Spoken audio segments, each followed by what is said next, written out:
Joseph McCarthy did not fall because television invented a scandal. He fell because television exposed the machinery of accusation while that machinery was still running. That was the danger inside the Senate caucus room in the spring of 1954. The room was not simply hosting another inquiry. It was holding up a mirror to a political method that had already become famous. Allegation first, pressure next, spectacle always. For years, McCarthy had used the language of hidden communist infiltration to force institutions onto the defensive. Now the machinery he had helped sharpen was pointed back toward him. The question was no longer only whether communists had penetrated the federal government or the United States Army. The question was whether a Senate investigation had become a weapon of personal and political pressure. That reversal is what made the Army-McCarthy hearings so dangerous for McCarthy. He was not appearing before a court in the ordinary sense. He was still a United States Senator, still a national figure, still the man whose name had become shorthand for a whole style of Cold War accusation. But because he was a party to the controversy, he temporarily stepped aside from chairing the inquiry. Republican Senator Carl E. Mundt of South Dakota presided instead. The investigator, for once, did not fully control the investigation. The dispute that brought him there was specific, and its details mattered. On one side stood the United States Army, including Secretary of the Army Robert T. Stevens and Army Counsel John G. Adams. Assistant Secretary of Defense H. Struve Hensel was also named in the formal conflict. On the other side stood Senator Joseph R. McCarthy of Wisconsin, his chief counsel Roy M. Cohn, and Francis P. Carr, the executive director of the Permanent Subcommittee on Investigations. Moving through the center of the case was Private G. David Schine, a former consultant to McCarthy's subcommittee who had entered the Army. The Army accused McCarthy and Cohn of seeking special treatment for Schine after he became a private. McCarthy and Cohn countercharged that the Army was using Schine as leverage to halt or blunt McCarthy's investigations of alleged communists in the Army. That was the official collision, charges and countercharges, each side claiming abuse by the other. The hearing title itself read like a map of institutional combat: Special Senate Investigation on Charges and Countercharges involving Secretary of the Army Robert T. Stevens, John G. Adams, H. Struve Hensel, and Senator Joe McCarthy, Roy M. Cohn, and Francis P. Carr. But beneath the formal language was a deeper contradiction. McCarthy's power had depended on the public force of suspicion. A name raised in a hearing, a question asked under lights, an accusation placed into the atmosphere of national fear could become a political fact before it was ever resolved. The method worked because it pressed on uncertainty. It suggested that the real danger was hidden, that officials were concealing what the public had a right to know, and that only aggressive investigation could tear away the cover. The Army-McCarthy hearings did not remove secrecy from the story. They were born in the early Cold War, when loyalty, classified information, military security, and fears of communist influence were part of the daily language of American government. That is why the subject belongs to the secret history of public power in the United States. The hearings were open, televised, and watched across the country. Yet what they revealed was how claims about hidden subversion could be used in visible ways, to summon witnesses, to damage reputations, to pressure agencies, and to turn procedure into performance. The stage made the reversal impossible to ignore. The hearings took place in the Senate Caucus Room, now known as the Kennedy Caucus Room, in the Russell Senate Office Building in Washington, D.C. The Senate's own history of that room identifies the clash between McCarthy and the Army as one of its significant events. It was a room built for public authority, a place where national investigations could be made visible. In that setting, the Senate did not merely ask what the Army had done. It had to ask what its own investigative instrument had become. That instrument was the Committee on Government Operations Permanent Subcommittee on Investigations. In 1953 and 1954, it was the Senate platform most closely associated with McCarthy's anti-communist investigations. The subcommittee gave him more than a microphone.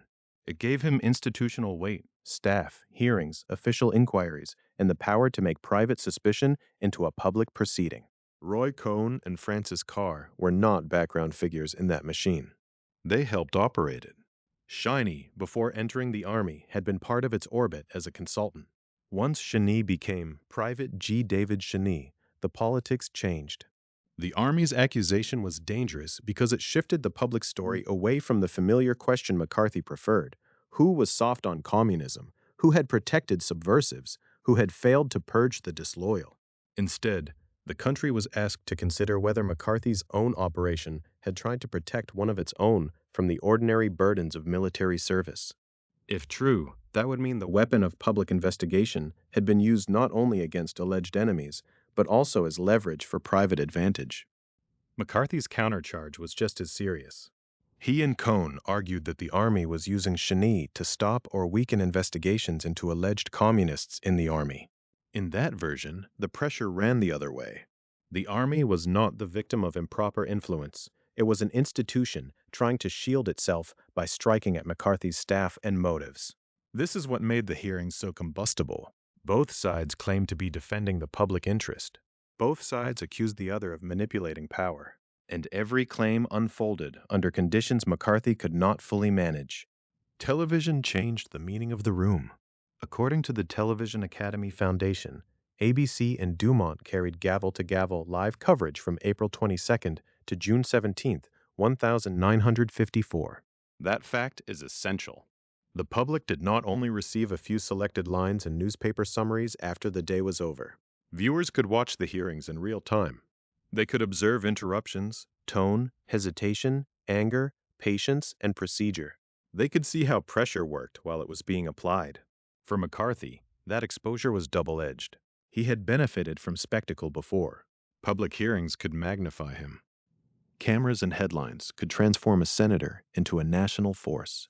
But the Army-McCarthy hearings placed the spectacle under scrutiny.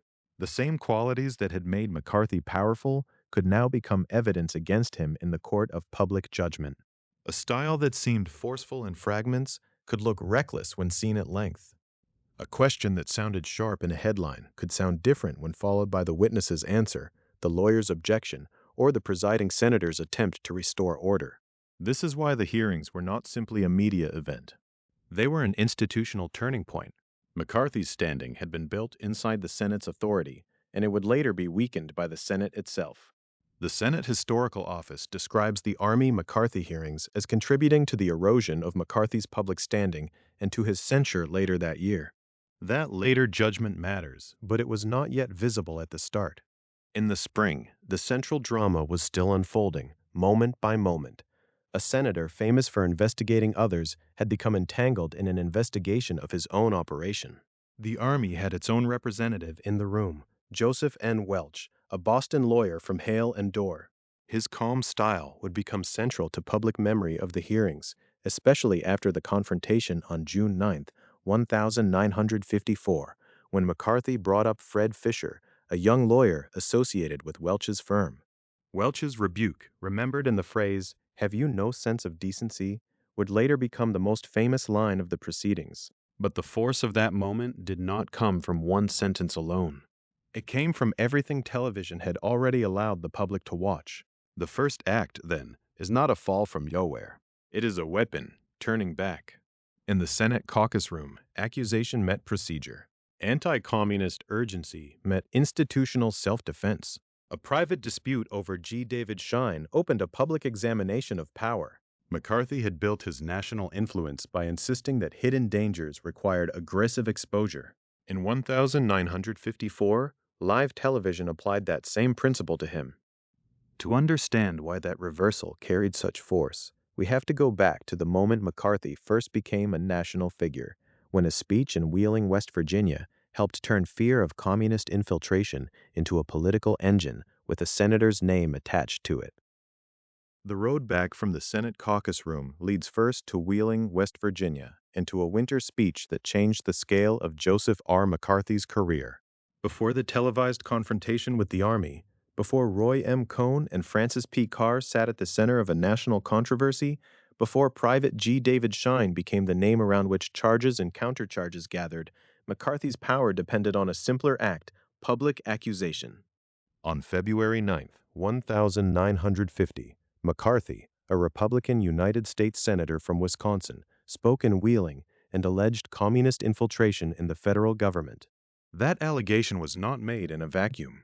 The early Cold War had already made loyalty, secrecy, and internal security central concerns in American public life. Federal agencies, congressional committees, and the press were already operating in an atmosphere where suspicion could travel quickly. What made McCarthy's intervention so consequential was the way he attached himself to that atmosphere and gave it a political method. The method was not complicated. It began with a claim that danger was hidden inside government. It insisted that ordinary procedures had failed to reveal or remove that danger. It then placed the accuser in the role of the person willing to say what others would not. The power of the charge did not depend only on what could be proven in the moment. It depended on the fact that the charge itself created pressure. Once an allegation was public, officials had to respond, newspapers had to report, and institutions had to show that they were not protecting subversion. That was the engine McCarthy discovered, or at least the engine he learned to drive with unusual force. A senator with a microphone could reach beyond the formal pace of government. A speech could create a demand for documents. A public claim could lead to hearings. A hearing could produce more publicity, and that publicity could become leverage for still more inquiry. The line between investigation and performance did not disappear. It became part of the system. From Wheeling, McCarthy's prominence grew around anti-communism as a public cause. His name became attached to the claim that the federal government had been penetrated by communists or communist sympathizers. In this story, the important point is not merely that he became famous. It is that fame itself became an investigative tool. A lesser-known senator could ask questions. McCarthy could make the questions feel like an emergency. He could suggest that a refusal to cooperate was not simply caution or legal concern or bureaucratic resistance. It could be made to look like concealment. That transformation mattered because the United States Senate was not only a debating chamber. It contained committees, subcommittees, staff, subpoenas, hearing rooms, transcripts, and procedures for calling witnesses. Public accusation became more powerful when it found an institutional home. In 1953 and 1954, the Senate investigations associated with McCarthy moved through the Committee on Government Operations, Permanent Subcommittee on Investigations. The title sounded administrative, almost neutral, but under McCarthy's chairmanship, it offered the architecture for a national campaign. The Committee on Government Operations dealt broadly with the functioning of the federal government. Its Permanent Subcommittee on Investigations had the capacity to examine government activity, summon testimony, and hold hearings. In McCarthy's hands, that capacity did more than gather information. It produced scenes. Witnesses could be called into a formal Senate setting. Questions could be asked under public pressure. Names could be introduced into the record. Suspicion could be given the shape of procedure. This was the bridge between Wheeling and Washington. In Wheeling, McCarthy's allegation entered public life as a political charge. In Washington, the charge could be routed through Senate machinery. The senator who claimed to be exposing hidden communist infiltration now had a platform from which to stage exposure as an official act. The difference was critical. A speech could ignite attention. A subcommittee could sustain it. The structure also helped blur two kinds of authority. There was McCarthy's personal authority, built through urgency, confidence, and confrontation. And there was Senate authority, built into the rules and prestige of congressional inquiry. When those two forms fused, the result could be intimidating. A witness was not just facing a politician. A department was not just answering a critic. They were confronting a Senate investigation with all the symbolic weight that came with it. This is why the later Army McCarthy hearings cannot be understood only as a feud over one private. By 1954, McCarthy's position had become institutional. He was not merely alleging danger from outside the system. He was operating inside one of the system's mechanisms for discovering and publicizing alleged danger. His power came from that combination, the language of emergency and the tools of oversight. Those tools had a particular rhythm. First came the suggestion that something was being hidden. Then came the demand that records or witnesses be produced. If the response was slow, incomplete, or defensive, that response could itself become evidence of deeper trouble. Hearings then converted the dispute into a public event. Even when they were formally about facts, they also tested demeanor. Did a witness hesitate? Did an official seem evasive? Did a department appear reluctant? In a political climate shaped by Cold War fear, such impressions could matter almost as much as documents. McCarthy's rise depended on that tension between proof and suspicion. The claim of communist infiltration promised that the most important facts were concealed. That meant the absence of immediate proof could be framed not as weakness in the charge, but as further indication of how well the danger had been hidden. The investigative process, in that sense, could be made self-extending. Each unanswered question justified another question. Each dispute over access justified another accusation. Each accusation drew more public attention. By the time McCarthy's work centered on the Permanent Subcommittee on Investigations, hearings had become one of the central forms of his political power. They were not only places where evidence might be examined, they were arenas where reputations could be strained under the lights of public inquiry. The subcommittee could take diffuse fear and give it a schedule, a witness list, a table, a gavel, and a transcript. It could make hidden danger appear to be approaching the surface. This helps explain the force of the eventual reversal. In 1954, the controversy with the United States Army did not merely challenge one of McCarthy's claims. It challenged the conduct of the apparatus around him. The Army accused McCarthy and his chief counsel, Roy M. Cohn, of seeking special treatment for G. David Schine after Schine entered the Army as a private. McCarthy and Cohn countercharged that the Army was using Schine as leverage to halt or blunt investigations of alleged communists in the Army. On paper, the dispute still used the language of investigation and counter-investigation. But politically, it shifted the angle of vision. For years, McCarthy's method had directed attention outward, toward departments, files, officials, and alleged communist influence inside government. The Army dispute bent the beam back toward the investigators. It asked whether pressure had been used not only to expose danger, but to protect someone connected to McCarthy's own operation. That question was dangerous because it touched the moral claim at the center of his rise. McCarthy's public role depended on appearing as the relentless examiner of compromised institutions. If his own circle appeared to be using influence for private advantage, the machinery of accusation could begin to look less like public duty and more like power defending itself. The eventual hearing title captured the collision in formal language: a special Senate investigation on charges and countercharges involving Secretary of the Army Robert T. Stevens, John G. Adams, H. Struve Hensel, Senator Joe McCarthy, Roy M. Cohn, and Francis P. Carr. The wording mattered. It did not place McCarthy above the proceeding as the unchallenged examiner. It placed him among the principals. The investigator had become part of the case. That did not happen suddenly. It grew from the path opened at Wheeling. A public accusation became a national identity. A national identity became leverage inside Senate procedure. Senate procedure became a stage on which suspicion could be organized and displayed. By the time television entered the room in 1954, the essential mechanism was already in place. The cameras did not create it.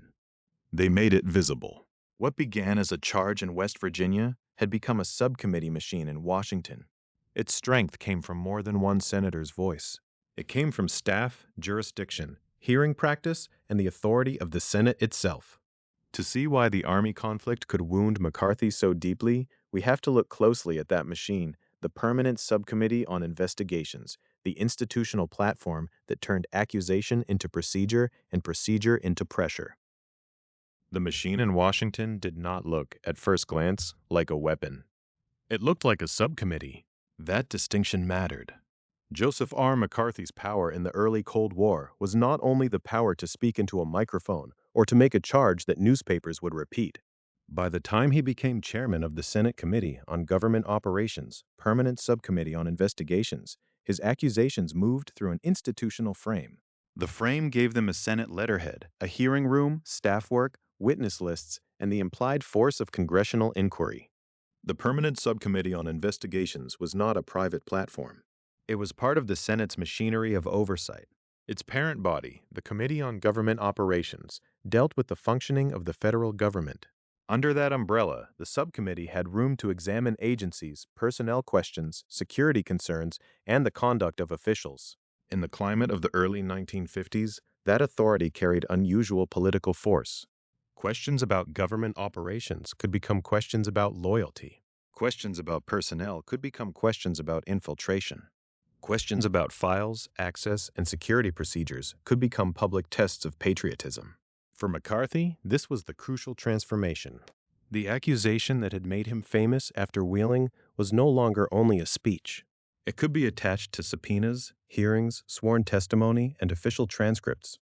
It could be placed inside a Senate process that suggested investigation, even when the public evidence remained incomplete, disputed, or hidden behind claims of security.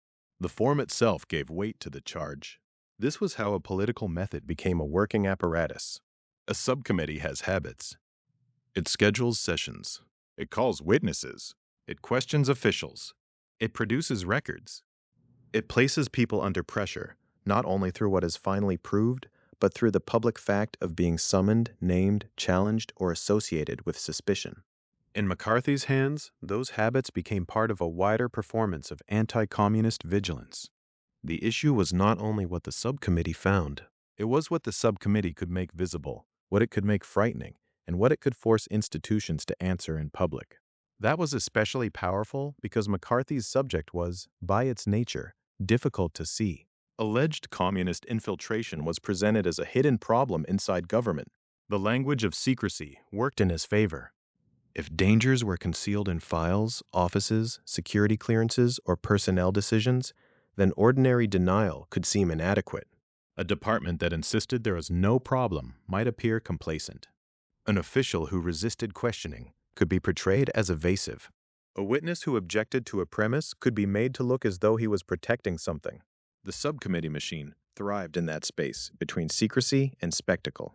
It had a public side and a closed side. The public side gave McCarthy the theater of the hearing room, the exchange at the table, the witness under questioning, the senator pressing forward while reporters watched. The closed side gave the operation an atmosphere of depth. Executive sessions, staff inquiries, and documentary references suggested that more existed behind the visible scene. The public often saw only part of the record, but the existence of an investigation gave the visible part the force of something larger. The Senate published materials from this period later helped preserve that dual character. They show that the subcommittee was not just a series of public confrontations. It was an institution with staff, procedures, and internal records. That is important because McCarthyism, as a method, depended on more than dramatic moments. It depended on an organized path by which a name could move from rumor to inquiry to hearing to headline. In that process, staff mattered. Roy M. Cohn, McCarthy's chief counsel, became one of the most recognizable figures in the subcommittee's operation. Francis P. Carr served as executive director. Their roles made clear that the chairman's power was extended through a working investigative team.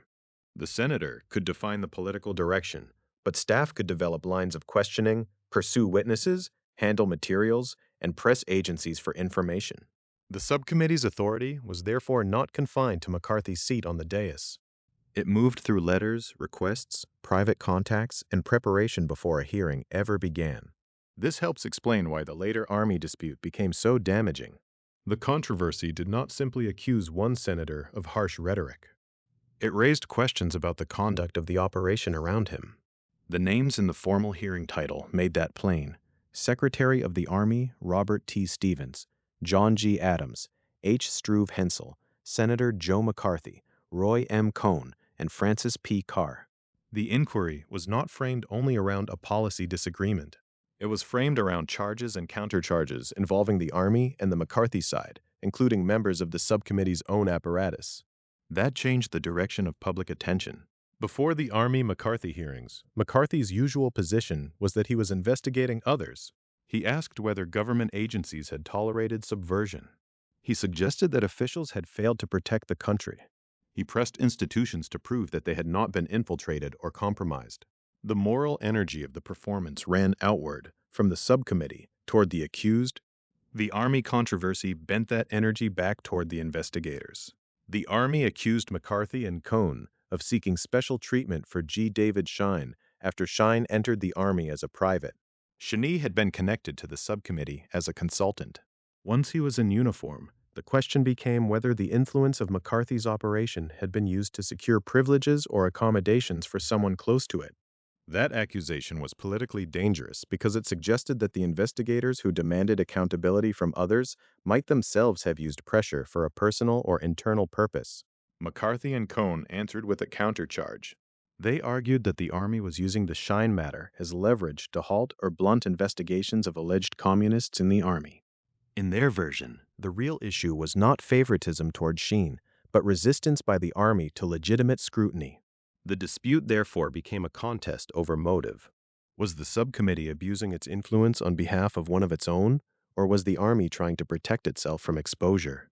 That question could not be contained easily because it reached the heart of the subcommittee machine. Every part of McCarthy's method depended on the claim that aggressive investigation was necessary because institutions could not be trusted to police themselves. But in the Army dispute, the Army made a mirror claim of its own.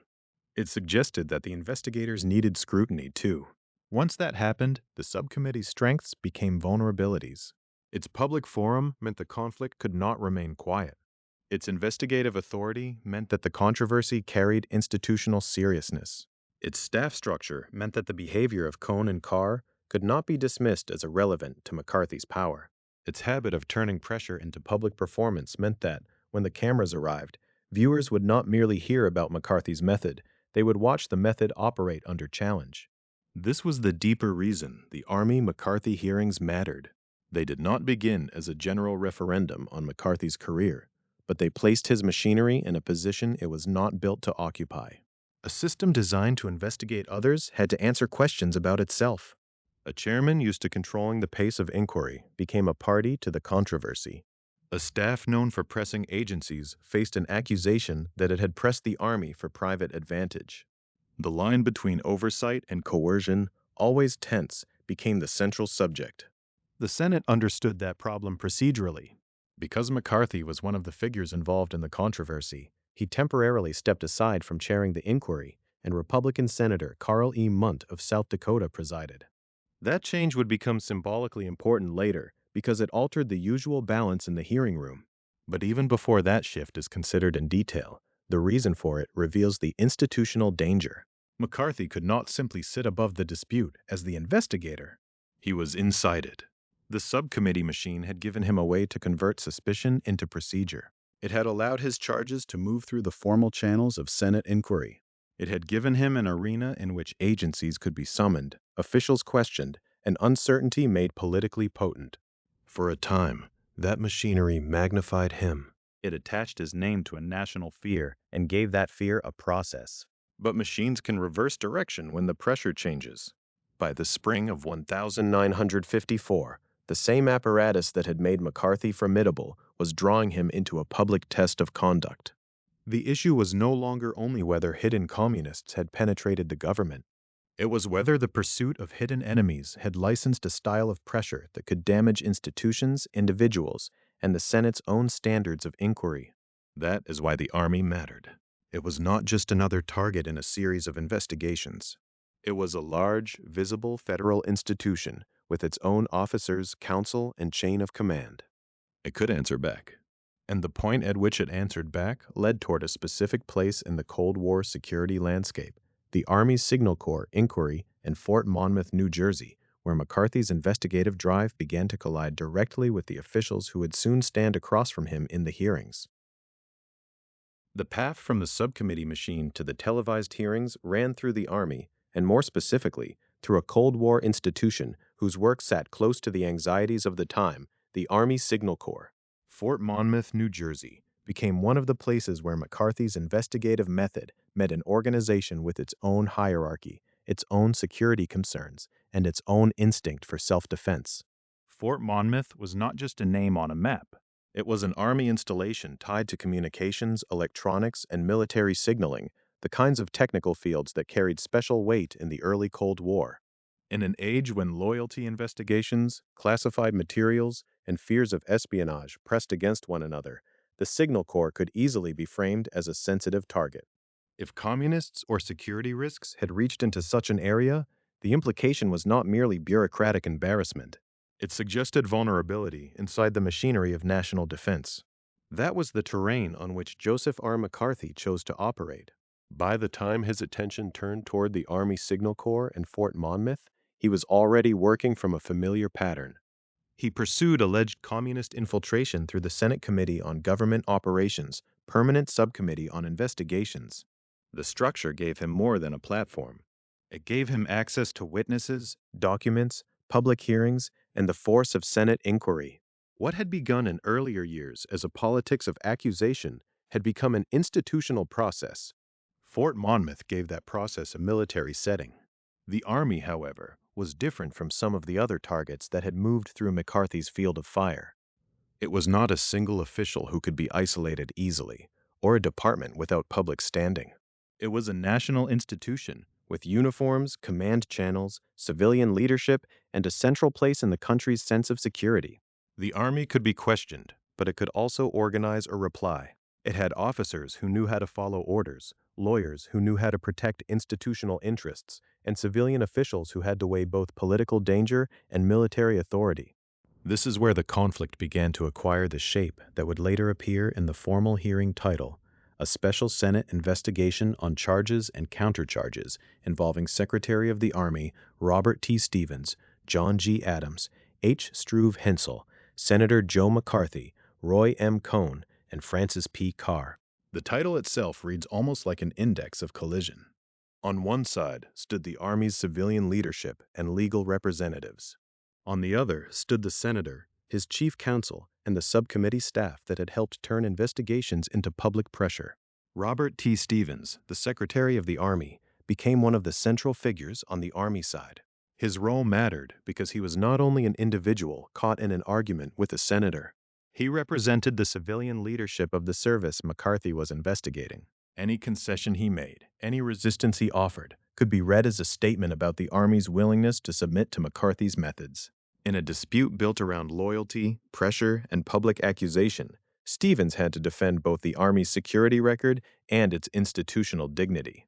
Alongside him was John G. Adams, Army counsel. Adams would become a key name in the charges and countercharges that followed. His position placed him close to the point where legal strategy, administrative response, and political survival met. The Army did not simply need witnesses. It needed a record. It needed a way to describe what it believed McCarthy's side had done and to answer what McCarthy's side said the Army was doing. Adams stood near that contested paper trail where telephone calls, memoranda, conversations, and interpretations could become evidence. The Army McCarthy phase did not emerge from a clean break between investigation and retaliation. It grew from overlap. McCarthy's side was pursuing allegations involving the Army, including the inquiry connected to the Signal Corps and Fort Monmouth. Army officials, in turn, believed that members of McCarthy's operation had placed improper pressure on them over a different matter, the treatment of G. David Schine after he entered the Army as a private. McCarthy and his allies answered with their own claim, arguing that the Army was using Schine as leverage to halt or blunt investigations of alleged communists in the Army. That overlap is essential. The coming hearings were not simply about whether there had been communist infiltration, nor were they simply about whether a private had received special attention. They were about the point at which those two questions became entangled. The Army said pressure over Schine had been applied. McCarthy's side said the Army was trying to obstruct or punish the investigation. Each side described itself as defending the public interest. Each side accused the other of using power for an improper purpose. Fort Monmouth helped make that entanglement possible because it gave McCarthy's investigation a serious national security frame. The Signal Corps inquiry placed the Army under suspicion in a way that could not be dismissed lightly in the Cold War atmosphere. If McCarthy asked whether security risks had existed inside a military communications establishment, the question had immediate political force. It carried the sound of vigilance. It fit the larger pattern by which he had built influence: identify a hidden danger, demand exposure, and turn resistance into evidence that something was being protected. But the Army was also learning that McCarthy's method could not be answered only by denying particular charges. The more aggressive the inquiry became, the more the conduct of the inquiry itself became part of the story. That shift was visible in the broader record of the period. Brigadier General Ralph W. Zwicker, an Army witness, was questioned by McCarthy on February 18, 1954, and McCarthy's treatment of him later became part of the Senate's censure discussion. The significance was not only what Zwicker knew or did not know. It was the impression left by the encounter, a United States senator using the authority of an investigative forum against an Army officer, while the Army watched the balance between oversight and humiliation narrow. Such moments added weight to the Army's dilemma. If Army officials resisted McCarthy, they risked appearing to hide something. If they yielded too readily, they risked allowing the subcommittee to set the terms for military administration. Stevens and Adams had to operate inside that pressure. They were not merely responding to newspaper criticism or ordinary congressional questioning. They were dealing with a senator whose hearings could turn a name, a hesitation, or an internal document into a national spectacle. For McCarthy, the Army inquiry also carried risk. His earlier strength had come from pressing institutions that seemed evasive, bureaucratic, or vulnerable to suspicion. But the Army had an unusually powerful public identity. It was tied to discipline and service, to the Second World War still close in memory, and to the national defense concerns that McCarthy himself invoked. To accuse parts of the Army was one thing. To be accused by the Army was another. Once the Army began to answer back, the investigation no longer moved in only one direction. That reversal did not happen all at once. It gathered through meetings, complaints, demands, and competing interpretations of motive. McCarthy's side could say that pressure from the Army was designed to protect alleged security risks. The Army could say that pressure from McCarthy's side was designed to protect one of McCarthy's own people. The result was a dispute in which the normal roles became unstable. The investigator was still investigating, but now his conduct was also under review. The target was still under suspicion, but now it was also preparing an accusation. This was the deeper importance of Fort Monmouth in the road to the hearings. It was not just a preliminary episode. It supplied the Army setting in which McCarthy's anti-communist drive collided with a defensive institution capable of turning the question back on him. The Army Signal Corps inquiry kept the issue of alleged subversion alive. The conduct surrounding that inquiry and around the Army's treatment of people connected to McCarthy's staff opened a second front, whether the machinery of investigation had itself become a form of pressure. By the spring of 1954, the names were moving into position. Robert T. Stevens stood as Secretary of the Army. John G. Adams stood as Army Counsel. H. Struve Hensel, Assistant Secretary of Defense, would be named among the principals in the special investigation. Across from them were Joseph R. McCarthy, Roy M. Cohn, and Francis P. Carr, the core figures of the subcommittee operation. The dispute had left the realm of background conflict and was becoming a formal confrontation. At the center of that confrontation was a young man whose importance came less from military rank than from political connection. G. David Schine had been a consultant to McCarthy's subcommittee. Then he entered the Army as a private. Once that happened, the Army was no longer just an institution being investigated by McCarthy. It also became the institution responsible for one of McCarthy's own former aides. That fact gave the conflict its most dangerous charge. The question would soon be whether the senator's operation had used its influence not only to pursue alleged enemies, but to protect one of its own. That was the opening that made the Schine matter so volatile. The Army was not simply answering questions about loyalty, security, or Fort Monmouth. It was now in charge of a former consultant to the very subcommittee pressing it. G. David Schine had moved from the orbit of Senate investigation into the Army's own chain of command. He entered as a private, a low rank in a large institution. But in the political conflict around Joseph R. McCarthy, rank was not the only measure of importance. Schnee's significance came from connection. He had been associated with McCarthy's permanent subcommittee on investigations, the Senate platform through which McCarthy, Roy M. Cohn, and Francis P. Carr had pressed their inquiries. Once Schine was in uniform, the Army's ordinary authority over a private crossed into the personal world of McCarthy's staff. That was the point at which an administrative question became a political charge. The Army's accusation was direct. It accused McCarthy and his chief counsel, Roy M. Cohn, of seeking special treatment for Schine after Schine entered the Army. In the later formal title of the inquiry, Schine himself was not listed among the principal officials whose names framed the charges and countercharges. The named figures were Secretary of the Army Robert T. Stevens, Army Counsel John G. Adams, Assistant Secretary of Defense H. Struve Hensel, Senator Joseph R. McCarthy, Roy M. Cohn, and Francis P. Carr.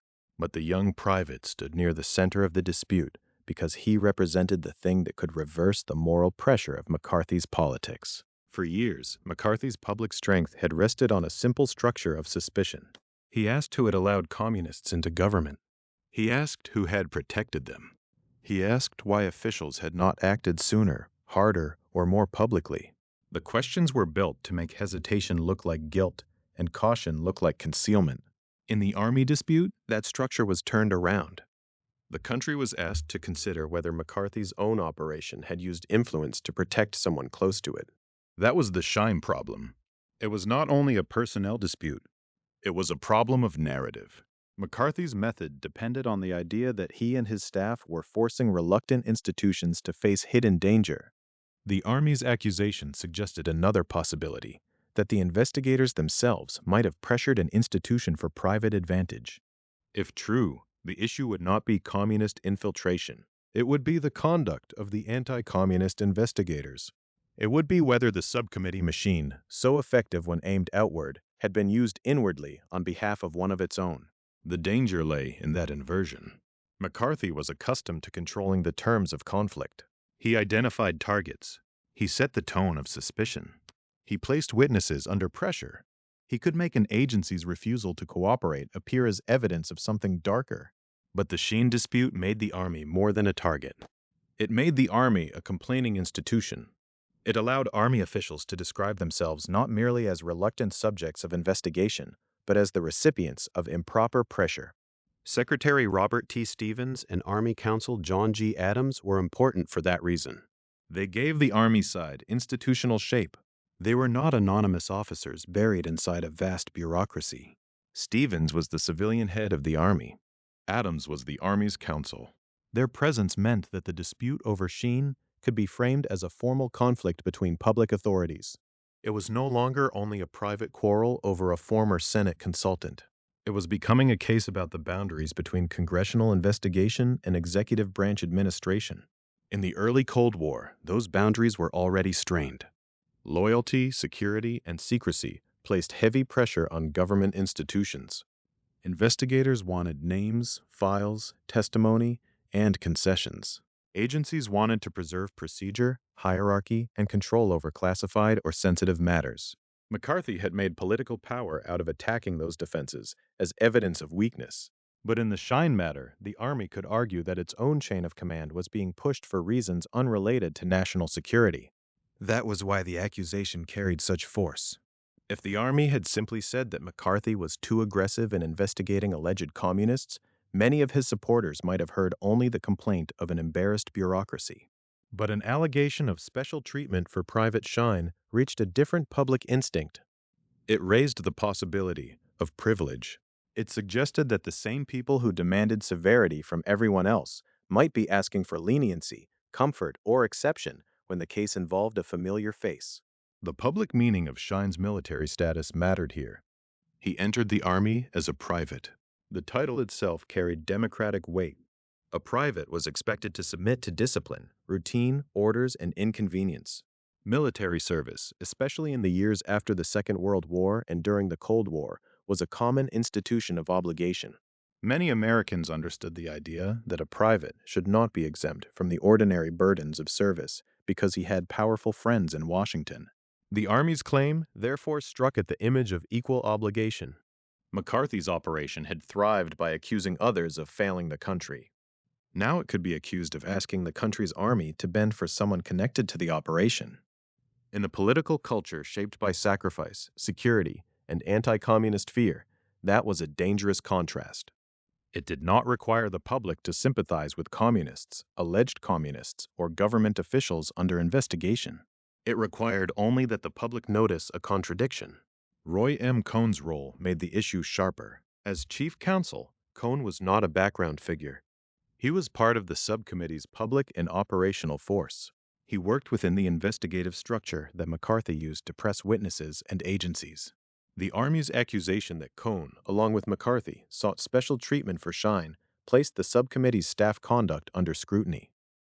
It suggested that power could move through telephone calls, meetings, requests, and pressure outside the formal hearing room, not only through gavels and subpoenas.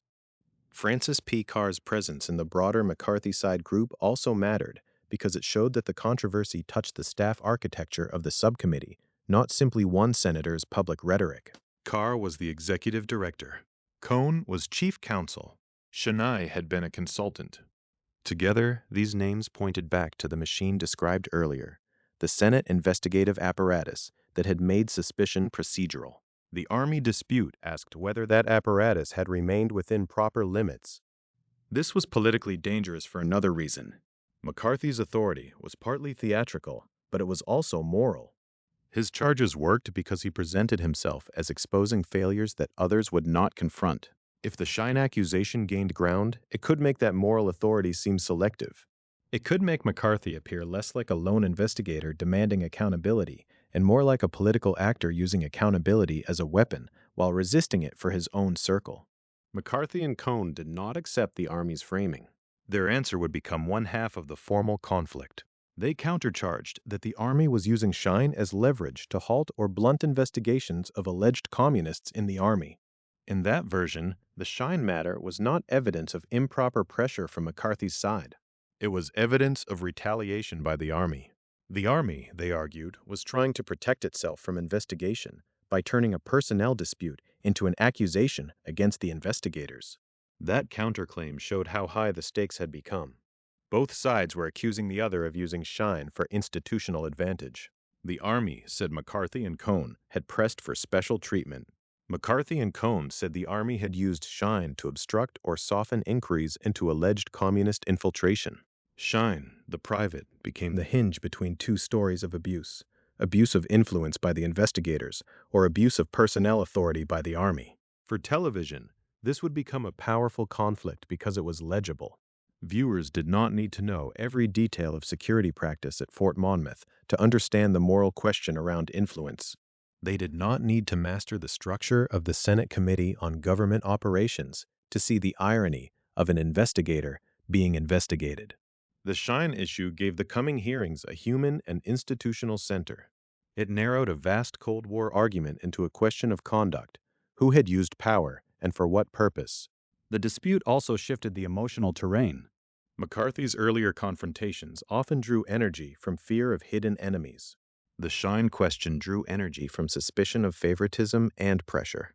That shift mattered. Fear could rally support behind harsh investigation, but favoritism could corrode the investigator's standing. It could make the audience ask not only whether McCarthy's enemies were dangerous, but whether his methods were trustworthy. By the time the controversy moved toward formal hearings, the lines were hardening. On one side stood Army officials, including Robert T. Stevens, John G. Adams, and H. Struve Hensel. On the other stood McCarthy, Roy M. Cohn, and Francis P. Carr.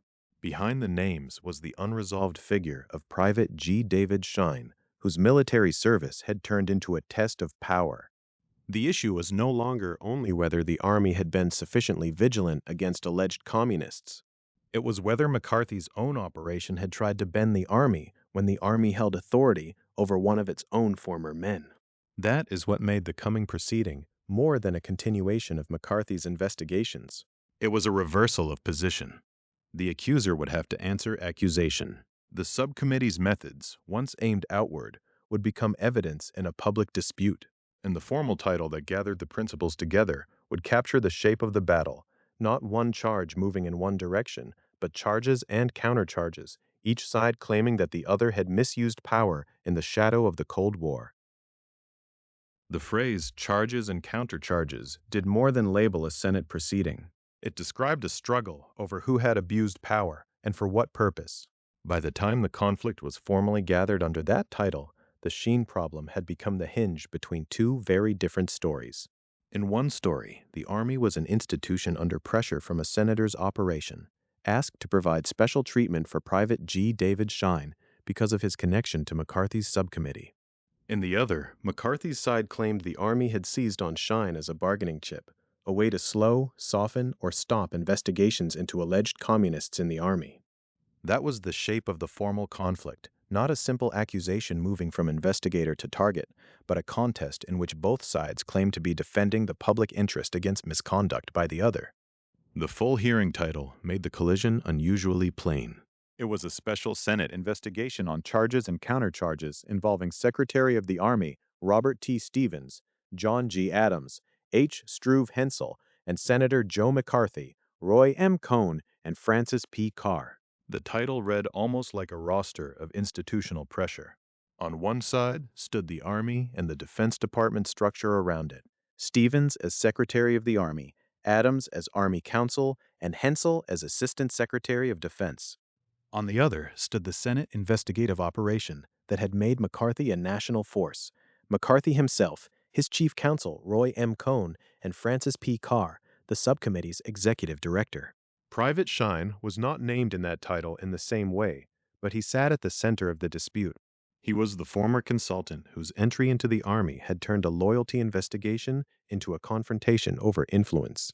His status as a private mattered because it placed him inside the normal discipline of the military. His former role mattered because he had been part of the subcommittee world around McCarthy and Cohn. The Army could treat him as one soldier among many. McCarthy's side could see him as someone connected to its investigative work. Those two views could not easily coexist once the relationship became a point of leverage.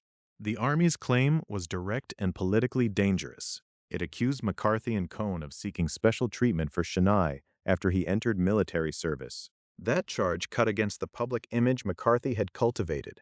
He had presented himself as the figure willing to pierce bureaucratic protection, to demand names, to expose hidden weakness inside government institutions. But the Army's accusation turned that language back toward him. If McCarthy's operation had pressed for favors for Schine, then the question was not only whether the Army had protected suspected subversives. It was whether McCarthy's own side had tried to protect its own man from the ordinary consequences of service. This was why the matter could not remain a personnel dispute. In a large institution, requests, calls, memoranda, and meetings might have seemed ordinary on their own. But in the atmosphere around McCarthy's investigations, pressure was never merely administrative. The subcommittee's authority carried the threat of public exposure. Its hearings could move names into national circulation. Its chairman had built power by suggesting that resistance, delay, or caution might conceal disloyalty. If that apparatus was used, or appeared to be used, in connection with Schine's military treatment, the Army's claim became an accusation of improper influence backed by political force. McCarthy and Cohn answered with a countercharge that fitted their own established method. They argued that the Army was using Schine as leverage against the subcommittee's investigations. In that version, the Army's complaint about special treatment was not a clean act of institutional self-defense. It was a tactic. The Army, they suggested, had found a pressure point in Schine and had used it to blunt inquiries into alleged communists in the Army. This countercharge mattered because it restored the familiar moral frame of McCarthy's politics. Once again, the central issue could be presented as obstruction. Once again, an institution being investigated could be portrayed as fighting back, not because it had been wronged, but because it wanted to avoid exposure. The Army's accusations, in this telling, were not evidence of misconduct by McCarthy's side. They were evidence of a defensive maneuver by an institution under scrutiny. The hearings therefore began from a profound disagreement over meaning. The same interactions could be narrated in opposite ways. A request concerning Schine could be described as a demand for special privilege or as an ordinary effort to protect someone who had served the subcommittee. An Army refusal or complaint could be described as proper resistance to pressure or as retaliation against investigators. A dispute about one private could be made to stand for two larger claims: that McCarthy's operation had overreached or that the Army had tried to evade anti-communist scrutiny. This is where the Cold War setting becomes essential. The conflict did not unfold in a neutral climate. It took place in a political world shaped by loyalty fears, classified suspicion, and the belief that hidden danger might live inside respected institutions. McCarthy had thrived in that atmosphere because accusation itself carried force. To be accused was to be placed under a public cloud. To hesitate in answering could be cast as concealment. To insist on procedure could be made to look like obstruction. These were not just rhetorical habits. They were tools of power. But the Army was not a minor bureau with little capacity to answer. It had its own public standing, its own chain of command, and its own counsel. Secretary Stevens and John G. Adams were not simply witnesses drifting into McCarthy's orbit. They were officials of an institution that could organize a response. H. Struve Hensel connected the matter to the Department of Defense level. The dispute was therefore not between one senator and an isolated individual. It was a confrontation between a Senate investigative machine and a central arm of the federal government. That made the hearings a rare kind of exposure. For years, McCarthy's method had depended on directing attention outward, toward departments, witnesses, files, security risks, and alleged communist penetration. The structure of the hearing room had often helped him. He asked the questions. Others answered. He framed the suspicion. Others tried to escape it. In the Army-McCarthy controversy, that order began to break down. The conduct of the investigators became part of what had to be investigated. The list of principals showed that reversal in miniature. Robert T. Stevens, John G. Adams, and H. Struve Hensel represented an institution defending itself against what it said was pressure. Joseph McCarthy, Roy M. Cohn, and Francis P. Carr represented an investigative apparatus defending itself against what it said was institutional retaliation. Each side claimed the other had converted public authority into private or political leverage. Each side claimed the other had distorted the anti-communist cause. For listeners now, it is tempting to treat the dispute as a prelude to the more famous moments that came later.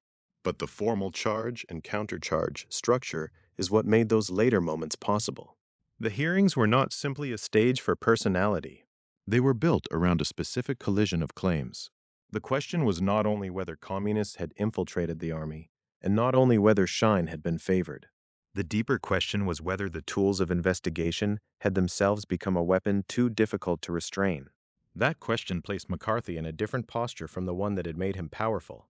His authority had rested on pursuit. Now he was part of the record. His chief counsel, Roy Cohn, was not merely conducting inquiry. He was named in the controversy. Francis P. Carr, the subcommittee's executive director, was also inside the frame. The machinery of accusation had acquired a mirror. The Army, too, was taking a risk. To answer McCarthy was to enter his terrain. Any defense could be portrayed as evasion. Any institutional explanation could be made to sound like bureaucratic concealment. Yet silence carried its own danger. If the Army did not respond, the narrative of hidden subversion and obstruction could harden without challenge. By pressing its charge, the Army forced the issue into a public procedure where McCarthy's side would also have to account for its conduct. So the formal investigation became a test of two kinds of power. One was institutional defense, the effort by Army and defense officials to preserve authority, hierarchy, and ordinary command against outside pressure. The other was investigative aggression, the method McCarthy had used to push past institutional boundaries in the name of national security. Neither side described itself as merely protecting turf. Both spoke in the language of duty.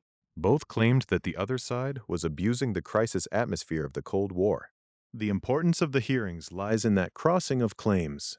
McCarthy's power had grown by insisting that established institutions could not be trusted to police themselves. The Army's response insisted that McCarthy's own operation could not be trusted to police its methods. That was the quiet turn at the center of the case. Suspicion, once unleashed as a political instrument, did not remain pointed in one direction. It could return to examine the AC user.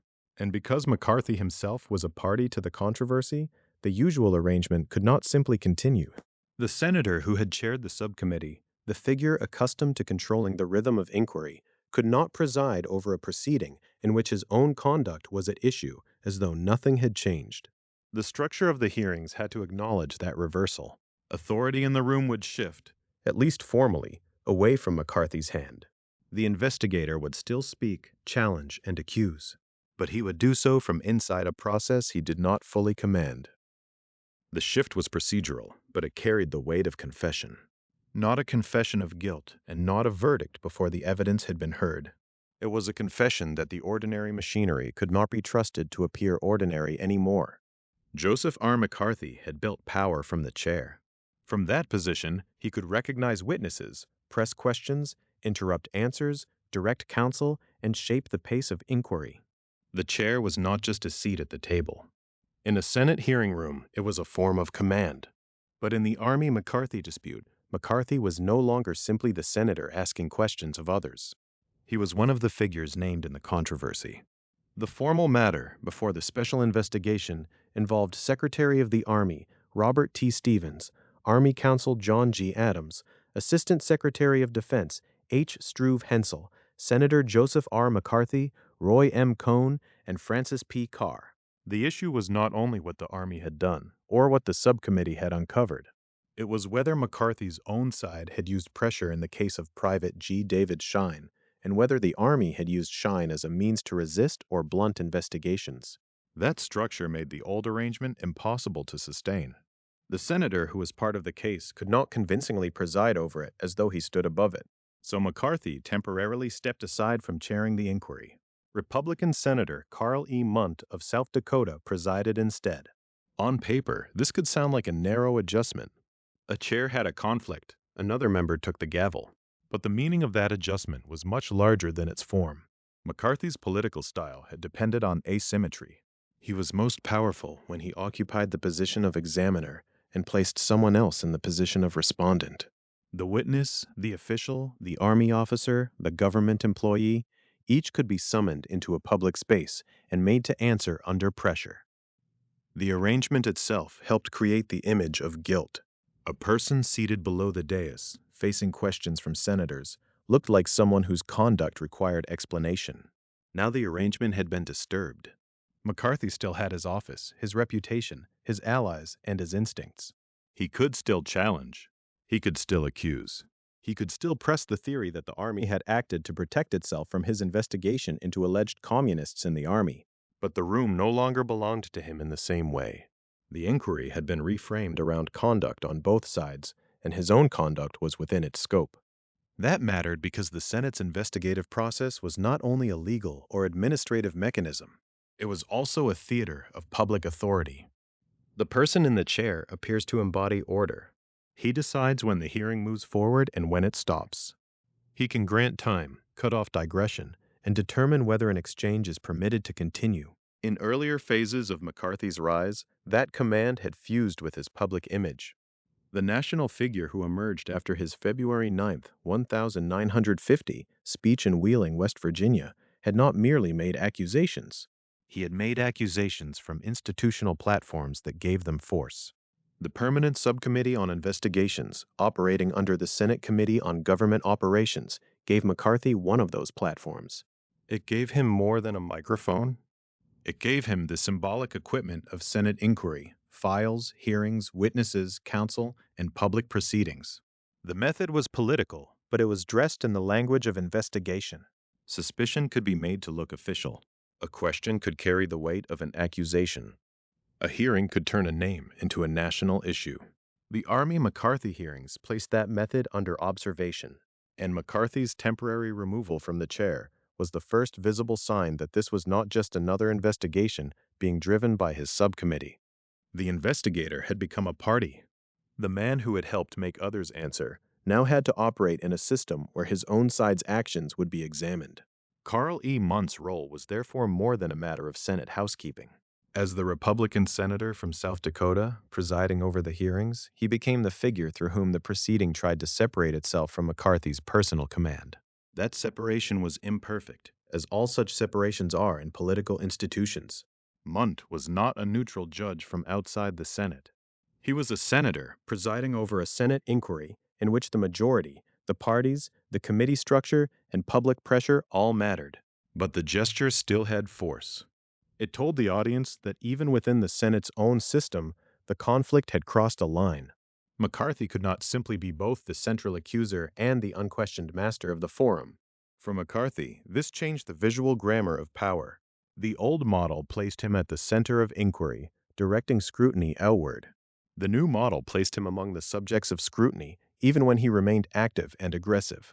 That difference would become crucial once the hearings were seen not only by senators, reporters, lawyers, and witnesses, but by a national television audience. Viewers did not need a manual of Senate procedure to understand the symbolism. They could see who held the gavel. They could see who was compelled to wait, who interrupted, who was corrected, who claimed time, and who was denied the old ease of command. In archive terms, the change also helps explain why the hearings became such a revealing document. A transcript preserves words, but televised procedure preserves posture. It shows the distance between office and behavior. McCarthy's authority had long depended on the assumption that his pressure served a higher investigative purpose. In the Army dispute, The pressure itself became part of the evidence by which the public judged him. Stepping aside as chair did not silence him. It exposed him to a different kind of visibility. The issue was not that McCarthy suddenly became powerless. That would misunderstand the event. He remained a United States Senator from Wisconsin. Roy M. Cohn remained a central figure on his side. Francis P. Carr remained part of the named controversy. The dispute still involved the Army's accusations about special treatment for Schine and McCarthy's countercharge that the Army had tried to obstruct or neutralize his investigations. The forces in the room were still formidable, but the hearing structure no longer supported the simple image of McCarthy as the lone investigator pursuing hidden danger. Instead, it created a more complicated picture. A senator known for charging others, now answering within a proceeding, called to examine charges and countercharges. That phrase, repeated in the formal title, had a leveling effect. It did not say that only the Army stood accused. It did not say that only McCarthy's side stood accused. It gathered both sides into the same procedural frame. Secretary Stevens, John G. Adams, and H. Struve Hensel appeared on one side of the institutional conflict. McCarthy, Cohn, and Carr appeared on the other. Scheine's military service remained the pressure point. The Army said influence had been sought on his behalf. McCarthy's side said the Army had used him as leverage. The presiding arrangement made clear that the Senate was not simply lending McCarthy a stage. It was turning the stage toward him. There was a deeper Cold War irony in this. McCarthy's investigations had drawn strength from the claim that hidden danger required relentless exposure. Secrecy, loyalty files, government employment, military institutions, and the fear of communist infiltration all fed the logic of suspicion. But once suspicion became the organizing principle, it could not be easily confined. The same demand for exposure could be directed at the methods of the exposer. If the Army had to explain itself, then so did the subcommittee's leadership. If officials could be questioned about whether they had protected security risks, then McCarthy's side could be questioned about whether it had protected a favored former aide. The decision to have Munt preside did not resolve that contradiction. It displayed it. It showed the Senate trying to preserve the legitimacy of inquiry while investigating one of the men most associated with its aggressive use. The gavel had to move because the meaning of the gavel had changed. In McCarthy's hand, it would have suggested continuity with the very power under examination. In Munt's hand, it suggested that the institution understood at least the appearance of conflict and that the proceeding required a different visible order. This is why the moment belongs in the story of McCarthy's fall. Not because a procedural change toppled him by itself, but because it altered the terms under which he would be seen. The familiar operator of the hearing room was now operating under constraint. The senator who had turned Senate investigation into a political weapon was now inside the weapon's recoil. He could still speak in the language of exposure, but he could no longer fully control the conditions under which exposure occurred. And the setting made that reversal even more powerful. The change in the chair did not happen in an abstract chamber of rules. It unfolded in one of the Senate's most resonant public rooms, a place built for official inquiry and national attention. The Senate Caucus Room, later known as the Kennedy Caucus Room, would give the conflict its physical frame. There, beneath the weight of institutional architecture and before the growing reach of television, procedure became performance, and the question of who controlled the room became inseparable from the question of who controlled the story. The room mattered because the reversal needed a place to be seen. McCarthy had stepped away from the chair, and Senator Carl E. Munt of South Dakota now presided over a proceeding in which Joseph R. McCarthy was not simply the interrogator. He was one of the figures whose conduct was under examination.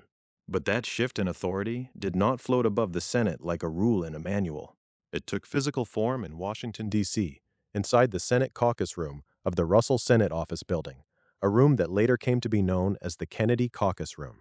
The name is important, but so is the older function. Before it became associated with the Kennedy name, it was already a room built for public Senate gravity.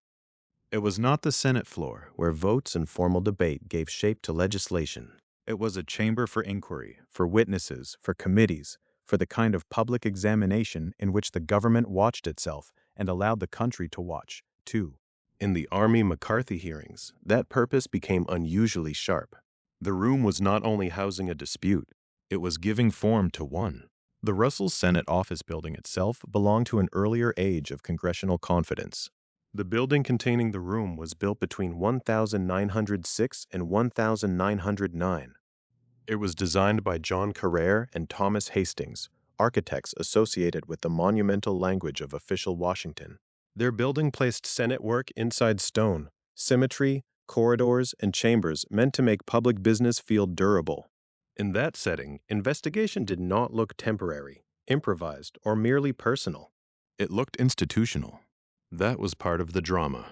McCarthy's power had depended on Senate institutions, but it also depended on his ability to bend the atmosphere of a hearing toward accusation. In earlier phases of his rise, the room could become an instrument in his hands. A witness entered. A question was posed. A denial might be made to sound evasive. A pause could become suspicion. A file could be invoked without being fully opened. The hearing room, in that method, was not neutral. It could be made to place pressure on the person at the table. In the Senate caucus room, during the Army McCarthy hearings, that pressure did not disappear. But it was no longer moving in only one direction. The same architecture that had once magnified senatorial authority now framed a contest over that authority. The Army, represented by figures including Secretary Robert T. Stevens and Army Counsel John G. Adams, had accused McCarthy's side of seeking special treatment for Private G. David Schine. McCarthy and Roy M. Cohn had answered with countercharges, arguing that the Army was using Schine as leverage to halt or blunt investigations into alleged communists in the Army. Those claims had already been placed before the public. What the room supplied was the civic setting in which those claims had to be tested before other senators, counsel, witnesses, reporters, and cameras. A Senate hearing room can seem at first like a practical arrangement: a dais, tables, microphones, chairs, documents, nameplates, and a space for the press and observers. But in a case like this, arrangement becomes meaning. The person elevated behind the committee table appears to hold authority. The person seated as a witness appears answerable.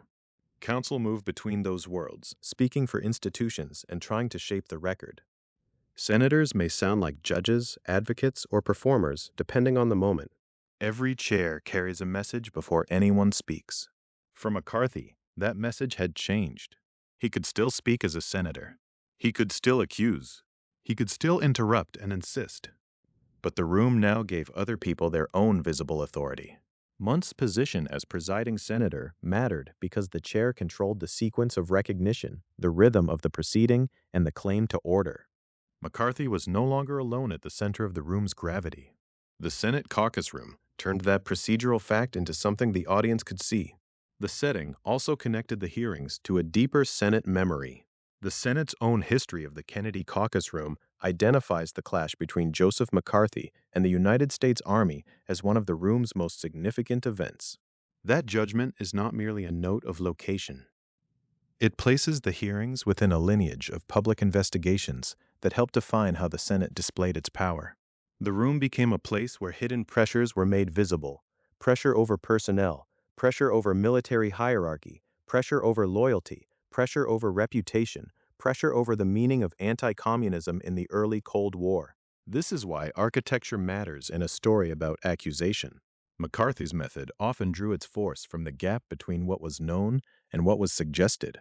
Cold War secrecy made that gap wider. Loyalty files, classified suspicion, and claims of infiltration could not always be fully examined in public. A senator could gesture toward danger and ask why others were not more alarmed. In a private office or closed executive session, such tactics could be difficult for the public to measure.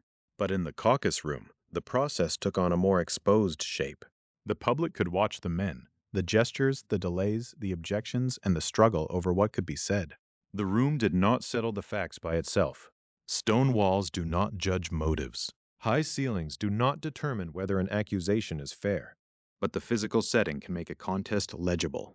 In the Senate caucus room, the central question was no longer only whether the Army had tolerated subversion or whether McCarthy had pushed too hard in pursuit of it. The question also became whether the machinery of investigation had become a political weapon with too little restraint. The room allowed that question to gather force because it held all sides under the same institutional gaze. There was an irony in that. McCarthy's public reputation had grown through the use of official spaces. The hearing room gave accusation a government seal. It made suspicion sound like oversight. It allowed one senator's campaign to appear as a national security inquiry. But in the Army McCarthy hearings, that same official environment complicated the performance. The room did not belong to McCarthy. It belonged to the Senate. And because he was a party to the controversy, the setting no longer functioned simply as his platform. It became a shared stage. The word stage should not suggest that the stakes were artificial. The institutions were real. The Army was real. The Senate subcommittee was real. The reputations at risk were real. So were the Cold War fears that gave the hearings their charge. But public power always has a theatrical dimension. It requires visibility, order, roles, entrances, documents, voices, and an audience. The Senate caucus room made those elements unmistakable. It gave the dispute a frame large enough for the country to recognize the conflict as something more than a quarrel among officials. Within that frame, each side had to perform credibility. The Army had to show that it had been pressured improperly over Schine without seeming to be evading legitimate inquiry. McCarthy's side had to argue that its pursuit of alleged communists in the Army had been obstructed without making its own conduct appear abusive. Munt had to maintain enough order to keep the proceeding from becoming merely another McCarthy-controlled exchange. Counsel had to speak not only to the senators, but to the record, and soon to a much wider audience beyond the room. That wider audience is what made the setting historically decisive. The Senate caucus room had hosted a Senate confrontation, but the walls were no longer the outer boundary of the event. The room's authority, its formal arrangement, its visual drama, and its institutional weight were being prepared for transmission. What happened there would not be known only through newspaper columns or later summaries. It would be carried outward as a live public experience. So the room became a hinge between old Senate investigation and modern political spectacle. Built in the early 20th century, designed by Carr and Hastings, seated inside the Russell Senate Office Building, it belonged to the architecture of a confident legislative branch. But in the spring of 1954, it became something more volatile, a civic stage on which an investigative method was itself investigated. The accusations still mattered. The countercharges still mattered. But now the country would be able to study not only what was alleged, but how power behaved when it made allegations. The next transformation would come through the cameras. The room was ready. The principles were in place. The presiding chair had shifted. The Senate had provided the stage. And beginning in April, the performance would move beyond Washington, carried gavel to gavel into American homes. The Senate had provided the stage, but television changed the scale of the room. What had once been a chamber for senators, witnesses, reporters, staff, and spectators became, through the cameras, a national space. The Senate caucus room remained physically inside the Russell Senate Office Building in Washington, D.C. The gavel still fell there. Senator Carl E. Munt still presided there. The principals still sat at their tables under the same institutional architecture. But beginning on April 22, 1954, the hearing room no longer belonged only to those who could enter it. According to the Television Academy Foundation, ABC and Dumont carried gavel-to-gavel live coverage of the Army McCarthy hearings from April 22 to June 17, 1954. That phrase, gavel-to-gavel, matters. It does not describe a short report at the end of the day. It does not describe a carefully edited newsreel or a brief evening summary. It means the hearing was treated as an unfolding event, a public proceeding transmitted as it happened, from the formal opening to the formal close. For McCarthy, this was both familiar and dangerous. He had risen in a political culture where spectacle was not an accident. Public accusation had been central to his method since his national emergence after the Wheeling, West Virginia speech in February of 1950. The machinery of the Permanent Subcommittee on Investigations had given him a forum, a staff, a record, and the authority of congressional inquiry. A witness could be called. A question could be phrased as suspicion. An allegation could move into public life before it had been fully tested. Headlines could carry the charge farther than the transcript ever would. Television did not invent that method, but it altered its conditions. Before live coverage, much of McCarthy's power depended on the movement from hearing room to report, from report to headline, from headline to public anxiety.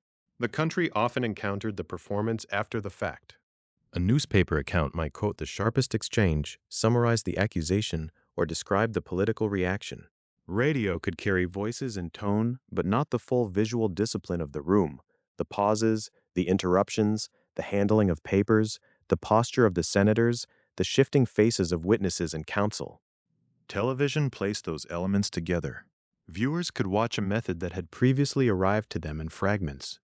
That is why the broadcast period became more than a technical detail in the story.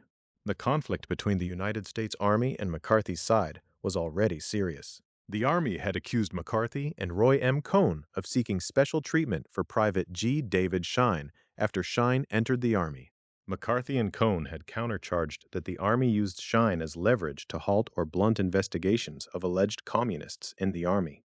The formal title of the inquiry named the collision Charges and Countercharges involving Secretary of the Army Robert T. Stevens, John G. Adams, H. Struve Hensel, Senator Joe McCarthy, Roy M. Cohn, and Francis P. Carr.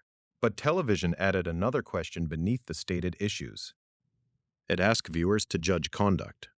Not only whether the Army's version was true, not only whether McCarthy's countercharge had weight, not only whether Schine had received pressure, privilege, or attention that other privates did not receive.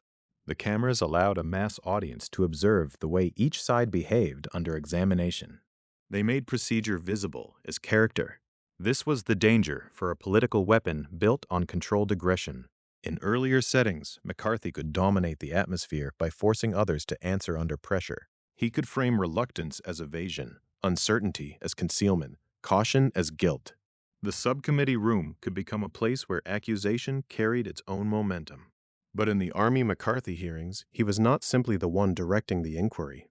He had stepped aside from the chair because he was a party to the controversy.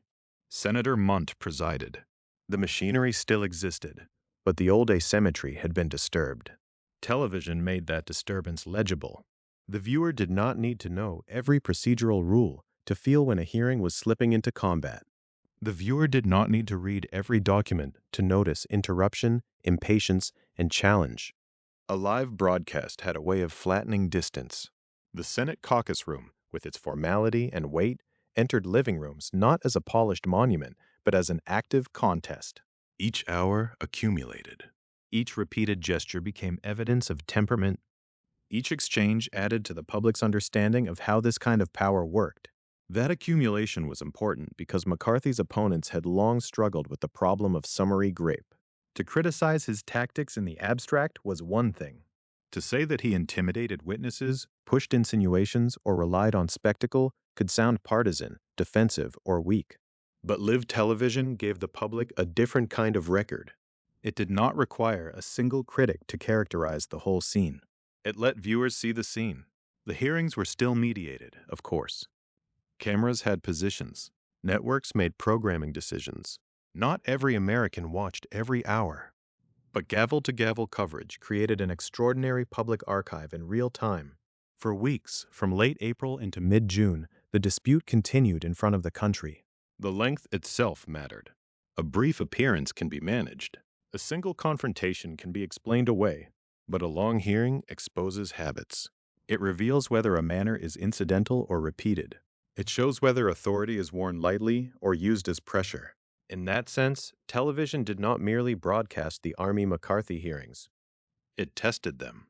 The early Cold War had made secrecy a powerful political atmosphere. Loyalty files, security investigations, classified claims, and fears of infiltration all created a world in which accusation could thrive in the gap between what was known and what was said to be hidden. McCarthy had drawn force from that atmosphere. He could point toward unseen dangers inside the government and demand action. Suspicion itself could become a public instrument. The Army McCarthy hearings brought that secret America into an unusually open form. Here was a dispute involving the United States Army, the Department of Defense, a Senate investigative subcommittee, and the staff around one of the country's most visible anti-communist figures. Here were public officials, lawyers, senators, and aides speaking under the discipline of a formal hearing. Here were competing claims about pressure, influence, loyalty, and institutional resistance. And here were cameras carrying it all outward.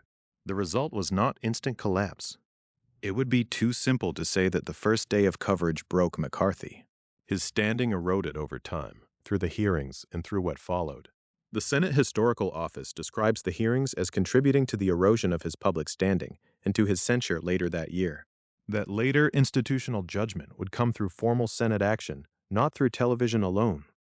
But television helped change the public conditions under which that judgment became possible. It made the method visible enough to be judged. For the viewer at home, the drama did not require dramatic scenery.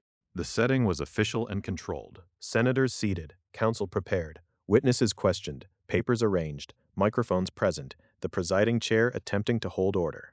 But the deeper drama lay in the mismatch between the formality of the institution and the volatility of the tactics under review. The Senate was trying to examine one of its own instruments. The country was watching whether the instrument could survive examination. That is what made ABC and Dumont's coverage so consequential. These networks carried not simply a political controversy, but a demonstration of political behavior. The same hearing room that had once amplified McCarthy's authority now exposed the costs of that authority. The same public attention that had helped make accusation powerful now made accusation risky. The senator's style, once sharpened by headlines and repetition, had to endure the slower scrutiny of live observation. And live observation has a quiet power. It allows judgment to form without being announced. A viewer sees a question asked and answered, then another, then an interruption, then a correction, then a flash of anger, or a refusal to be hurried, or a witness trying to stay precise under pressure. Over days and weeks, the audience begins to know the people in the room, not as names in a newspaper column, but as presences. McCarthy was one presence. Roy M. Cohn was another. Francis P. Carr, Robert T. Stevens, John G. Adams, H. Struve Hensel, and Senator Munt all occupied their parts in the televised proceeding. Soon, another presence would become central to the public memory of the hearings. The Army's case was not carried only by documents or by officials defending an institution. It was also carried by a lawyer whose manner fit television in a different way. Joseph N. Welch from the Boston firm Hale and Dorr did not need to match McCarthy's aggression in order to challenge it. In a room now watched, gavel to gavel, composure itself could become a form of pressure. By the time Joseph N. Welch became one of the most recognizable figures in the room, the cameras had already taught viewers how to watch the hearings. The audience had seen the rhythm of interruption and objection, the careful reading of statements, the long pauses while papers were found, the struggle to control a question before it controlled the witness. Television did not simply carry the words, it carried manner. It made posture part of the evidence. Welch entered that visual record as the Army's lawyer. He came from Hale and Dorr, a Boston law firm, and his role was to represent the Army in the special Senate investigation over charges and countercharges involving Secretary of the Army Robert T. Stevens, John G. Adams, H. Struve Hensel, Senator Joseph R. McCarthy, Roy M. Cohn, and Francis P. Carr. That title was formal and dense, but the conflict beneath it had become plain enough for a national audience to follow. The Army said McCarthy and Cohn had sought special treatment for Private G. David Schine after Schine entered the Army. McCarthy and Cohn said the Army had used Schine as leverage to halt or blunt investigations of alleged communists in the Army. Welch's job was not only to argue the Army's side. It was to do so inside a proceeding where the usual advantages of McCarthy's method had been altered. McCarthy had built power through public accusation, investigative pressure, and the capacity to make suspicion sound urgent before the facts had settled. He had worked through the Permanent Subcommittee on Investigations, a Senate instrument that gave him subpoenas, witnesses, hearings, and a public platform. In earlier phases, the machinery often moved in his direction. The questioner pressed. The witness answered. The implication hung in the air. But in the Army-McCarthy hearings, the same machinery had turned back toward the investigators. McCarthy was no longer simply the senator at the center of the table, driving an inquiry into someone else's conduct. Because he was a party to the controversy, he had stepped aside from chairing the proceeding, and Senator Carl E. Munt of South Dakota presided. That procedural shift did not remove McCarthy from the room. It did something more subtle. It placed him inside a structure where others could question, frame, resist, and define. Welch understood the importance of that frame. His power did not come from volume. It came from pressure applied with patience. In a televised hearing, that mattered. A courtroom style built around sequence, restraint, and precision could compete with the politics of accusation because viewers could observe the process as it unfolded. They could see whether a question was answered. They could see whether a point was evaded. They could see whether a lawyer waited, returned, narrowed, and asked again. This was a different kind of spectacle from the one McCarthy had mastered. McCarthy's public force depended heavily on the drama of exposure, the suggestion that hidden enemies had been shielded by official complacency, that files concealed the truth, that names and loyalties had to be forced into view. The Cold War atmosphere made that style potent. Suspicion could be made to feel like vigilance. Pressure could be framed as patriotism. Delay could be portrayed as obstruction.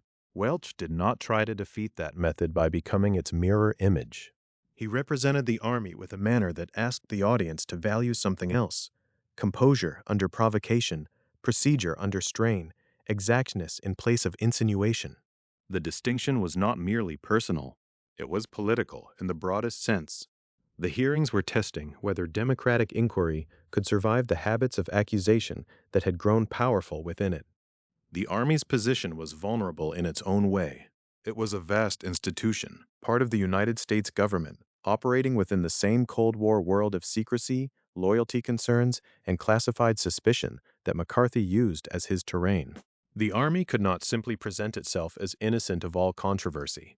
The issue before the special investigation was narrower and more dangerous: whether McCarthy's side had used influence to obtain favorable treatment for Schine, and whether the Army had resisted, accommodated, or countered that pressure for its own purposes. Welch's task was to keep that dispute from dissolving into the fog of generalized anti-communist accusation. McCarthy's strength had often been his ability to widen the battlefield. A question about a particular action could become a question about loyalty. A question about evidence could become a question about whether someone was soft on communism. A procedural objection could be made to sound like a moral evasion. Welch's style worked in the opposite direction. He narrowed. He returned to the matter at hand. He treated the proceeding as a place where facts had to be separated from charges, and charges had to be tested by conduct.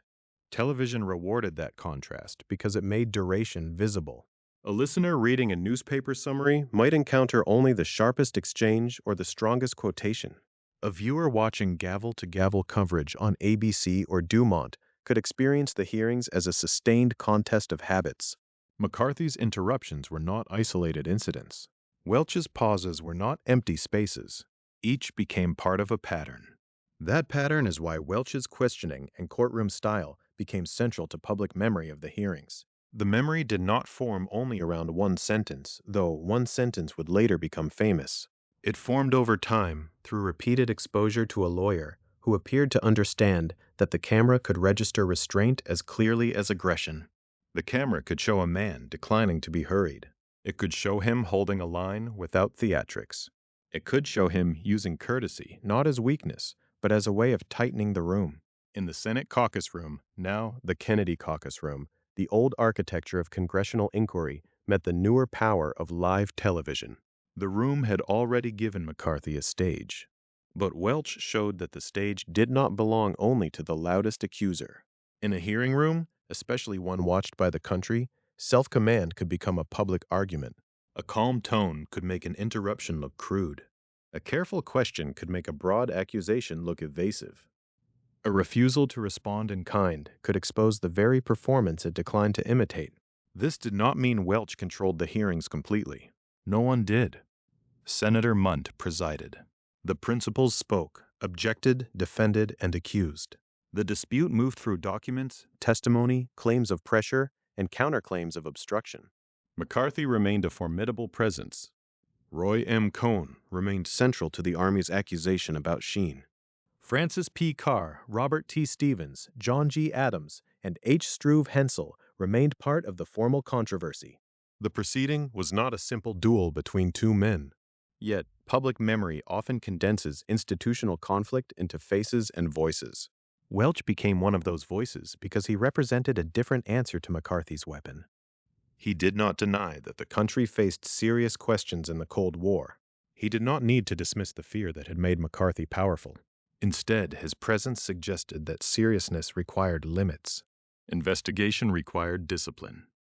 Accusation required responsibility. A public hearing required more than the ability to wound. That was the quiet force Welch brought into the room. He turned legal composure into a form of resistance. He made patience visible. He made restraint audible.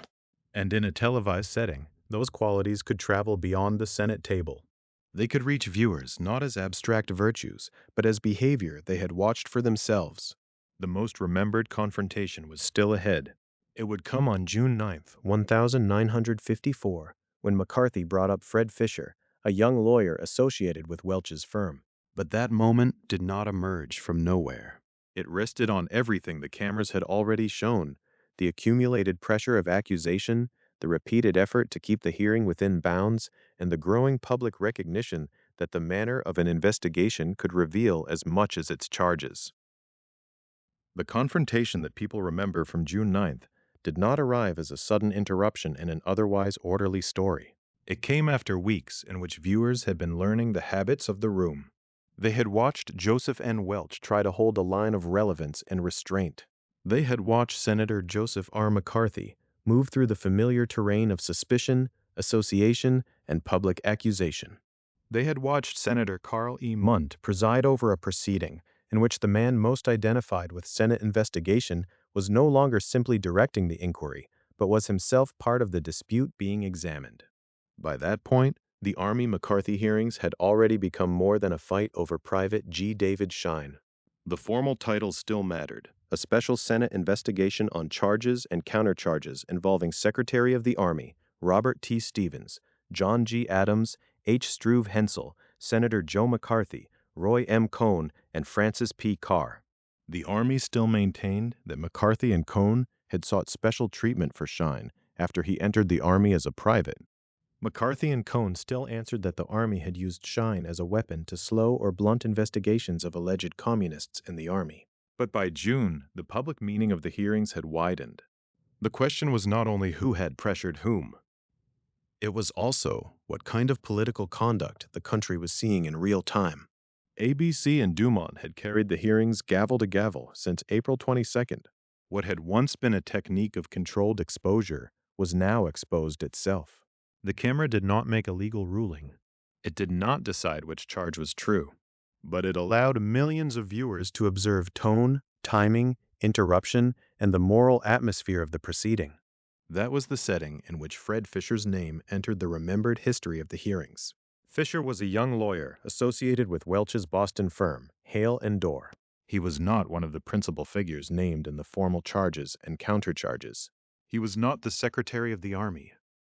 He was not Army Counsel John G. Adams. He was not H. Struve Hensel from the Defense Department side. He was not Roy M. Cohn, Francis P. Carr, or Private Schine. He was, instead, connected to Welch, and through Welch, to the Army's legal representation. That distinction is important because McCarthy's power had so often rested on the expansion of relevance. A name could be drawn into a public record. An association could become the beginning of a question. A question could become a public cloud. The method did not require a conviction in a courtroom. Its force came from exposure, from the way a suggestion could travel faster than an answer. In earlier settings, that method had helped make McCarthy nationally powerful. In the Senate caucus room, under live television, the same method could now be studied by the audience as it unfolded. When McCarthy brought up Fisher, he was doing something consistent with the larger pattern that had made him a formidable political figure. He was extending the field of suspicion beyond the immediate dispute.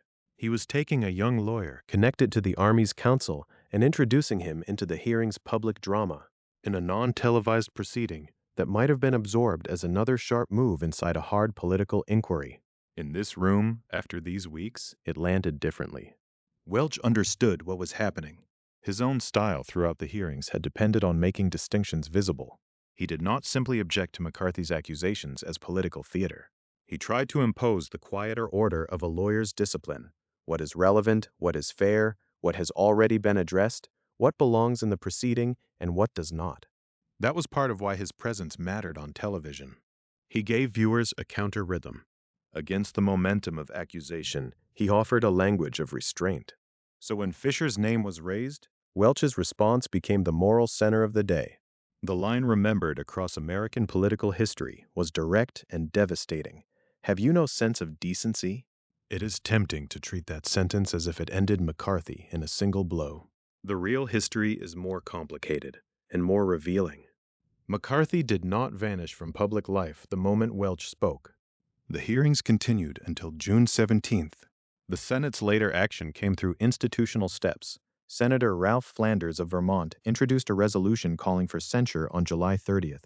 A select committee chaired by Senator Arthur Watkins of Utah later recommended censure on 2 of the categories it considered, and on December 2nd, the Senate voted 67-22 to condemn McCarthy's conduct. The fall was not a stage collapse in one afternoon. It was a process. But the sentence mattered because it crystallized what the audience had been seeing. It gave language to a judgment that had been building visually and procedurally. For weeks, viewers had watched a style of public inquiry in which accusation could press outward, naming people, implying danger, and forcing those named into the burden of response. Welch's rebuke did not introduce the issue of decency into the hearings. It named it. That is why the Fred Fisher moment belongs to television history as much as Senate history. The power of the rebuke depended on the fact that the public had seen enough to understand its weight. Welch did not need to explain every prior exchange. He did not need to give a lecture on the mechanics of anti-communist investigation. The cameras had done part of that work. They had shown how a hearing could become a weapon. They had shown how a question could carry an accusation even before evidence was weighed. They had shown the strain of trying to keep public inquiry inside recognizable limits.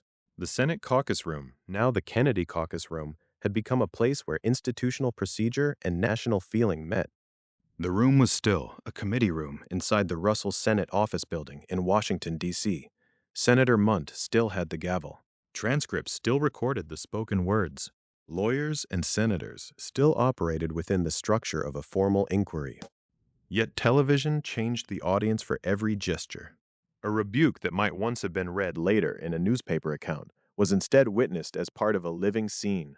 Welch's question cut through because it was not framed as a technical objection. It was not merely about procedure, though procedure was underneath it. It was not only about Fred Fisher, though Fisher's name was the immediate trigger. It asked whether there was a limit. It asked whether, in the pursuit of alleged hidden enemies, there remained any boundary of fairness toward a young lawyer pulled into public view. It asked whether the machinery of suspicion could still recognize the human cost of its own operation. That was the deeper collision in the hearings. McCarthy had built influence in an early Cold War atmosphere where secrecy, loyalty, and fear gave accusation extraordinary force. The Army-McCarthy dispute brought those forces into the open through a fight over Schine, over Fort Monmouth, over Army officials, over the conduct of McCarthy's own staff. The country was not only watching a dispute about communists in government, it was watching how the politics of hidden danger behaved when placed under direct public observation. The Fisher moment became memorable because it was simple enough to be remembered and complex enough to carry the whole conflict. It held Welch's composure, McCarthy's method, the vulnerability of names introduced into public suspicion, and the strange intimacy of television all at once. It was a sentence spoken in a Senate hearing room, but it traveled as an image and a sound. Viewers could see the posture, hear the tone, and feel the pause around it. That is why its importance should not be measured only by immediate outcome. The hearings did not stop that day. The formal condemnation did not come until December. McCarthy's political influence eroded through a chain of public perception, Senate procedure, and party change. Roy Cohn resigned as chief counsel in August. McCarthy later lost the chairmanship of the permanent subcommittee on investigations when Democrats took the Senate majority in the next Congress. The sentence was not the whole fall. It was the moment when the fall became legible. In the record of the Army-McCarthy hearings, June 9th stands because it turned an argument over tactics into a question of character. It did not answer every charge. It did not resolve every countercharge. It did not erase the Cold War fears that had made McCarthy's rise possible. But it exposed, with unusual clarity, the danger of a politics in which suspicion could be aimed at almost anyone and justified by the seriousness of the cause. The cameras preserved more than a famous quotation. They preserved the accumulation that made the quotation matter. The long days, the repeated interruptions, the institutional strain, the calm lawyer and the aggressive senator, the Senate room transformed into a national stage. All of it gave Welch's words their force. The phrase survived because the scene survived, and the scene survived because live television, through the technology of its time, left behind a record that later generations could replay, edit, study, and argue over as part of the archive of American political power. The scene survived because the cameras had not only transmitted it, they had fixed it in a form that could outlast the day's broadcast. What viewers saw in the spring of 1954 was live television, carried into homes as the Senate inquiry unfolded. But the hearings did not vanish when the signal ended. They passed into another life through Kinescope recordings, the practical preservation method that allowed a live television event to become an archive. That detail matters because the Army McCarthy hearings are often remembered as if they were always available for replay. The famous exchange between Joseph N. Welch and Senator Joseph R. McCarthy feels now like a permanent object, a clip, a quotation, a moment that can be summoned from American political memory almost at will. But in the television world of the early Cold War, survival was not automatic. Live broadcasting was immediate by design. It gave the public the experience of witnessing an event as it happened, but immediacy did not guarantee preservation. The hearings were carried gavel to gavel by ABC and Dumont from April 22 to June 17, 1954, according to the Television Academy Foundation. That coverage made the Senate caucus room a national stage. It allowed viewers to watch the conflict between the Army and McCarthy's side develop over time, the claims about pressure for Private G. David Schine, the counterclaims that the Army had used Schine to blunt investigations, the role of Roy M. Cohn and Francis P. Carr, the presence of Secretary of the Army Robert T. Stevens, John G. Adams, and H. Struve Hensel. But the public meaning of those broadcasts did not end with the last day of coverage. Kinescope gave the hearings a second career. A Kinescope recording preserved a live television broadcast by turning the broadcast itself into a record. In the case of these hearings, that meant the spectacle could be watched again outside the original schedule of testimony and interruption. The record was no longer only a transcript, no longer only newspaper description, no longer only the memory of those who had sat before a television set. It retained faces, timing, pauses, and tone. It preserved the visible pressure of the room. That was especially important for a story in which manner mattered. The Army McCarthy hearings were not remembered only because of what was alleged. They were remembered because viewers could see how accusation worked when it was forced to operate under sustained public observation. McCarthy's method had long depended on charged claims, institutional pressure, and the power of suspicion. In print, those tactics could be summarized. On television, they could be watched. In a kinescope, they could be watched again. This is one reason the hearings became more than a political controversy. They became evidence of a political style. They became a preserved performance of power under strain. The Senate room, the microphones, the papers, the formal language of the inquiry, the interruptions, the attempts to control relevance, and the repeated collisions over procedure were not incidental scenery. They were part of the record. Through Kinescope, the archive held on to the atmosphere as well as the words. The survival of that atmosphere later made possible one of the most important afterlives of the hearings, Emile D'Antonio's documentary, Point of Order, released in 1964. The documentary drew on the preserved television record of the hearings, turning the Kinescope material into a new public encounter with the old proceedings. A decade after the live broadcasts, the conflict could be revisited, not as breaking news, but as historical material. That shift changed the way the hearings could be understood. In 1954, a viewer watching ABC or Dumont saw the inquiry unfold day by day, with the uncertainty of live events. No one watching the first day could know precisely how the Fred Fisher confrontation would settle into memory, or how Joseph Welch's question would become one of the most quoted sentences of the era. No one could know, with certainty, how the Senate would later judge McCarthy's conduct. The live audience saw crisis in motion. By 1964, Point of Order allowed audiences to look back with knowledge that the live viewers did not have.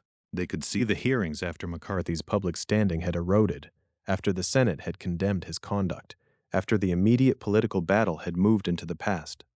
The preserved images could now be read as part of a larger story: the exposure of a Senate investigative method, the weakening of a public weapon, and the conversion of a Cold War spectacle into historical memory. The title Point of Order itself belonged to the procedural world of the hearings. It suggested that the drama was not only ideological, not only a contest over communism, loyalty, or the army. It was also a struggle over rules: what could be asked, what could be said, what counted as relevant, and who had the authority to decide. That procedural language had been present throughout the hearings. Senator Carl E. Mundt presided because McCarthy was himself a party to the controversy. The inquiry had been framed as charges and countercharges, involving the Army side and McCarthy's side. Again and again, public attention returned to the question of whether investigative power had limits. The Kinescope record preserved that struggle in a way written materials alone could not. Official transcripts are essential, and they carry the words with precision. But television preserved the human friction around those words. It held the hesitation before an answer, the rising irritation in a room, the difference between a formal question and an accusation disguised as one. It preserved the way Welch's composure registered against McCarthy's aggression. It preserved the difference between simply reading, "Have you no sense of decency?" and seeing the moment in which the question was delivered. This did not make the record simple. An archive is not the same as a verdict. Footage can be selected, arranged, and interpreted. A documentary can guide attention. Later viewers bring later knowledge. But the survival of the hearings on Kinescope meant that interpretation had a concrete visual source to return to. The event did not remain only in rumor, quotation, or partisan recollection. It remained visible. That visibility is central to why the Army-McCarthy hearings occupy such a distinct place in the history of American television and politics. They were a Senate investigation, but they were also a media event. They were a Cold War confrontation, but they were also a record of how democratic institutions looked when they were placed under the pressure of live broadcast. They showed the public not only what officials claimed, but how officials behaved while claiming it. The Library of Congress later recognized this afterlife in another way. Point of Order appears in the Library of Congress National Film Registry listing as selected in 1993. That selection placed the documentary within a national framework of film preservation. The hearings, already preserved through Kinescope and reworked by D'Antonio into a documentary, had become part of a recognized audiovisual heritage. That is a remarkable path for a Senate inquiry that began in a dispute over influence, military service, and investigative retaliation. The immediate conflict had involved Schine, Cohn, Carr, Stevens, Adams, Hensel, and McCarthy.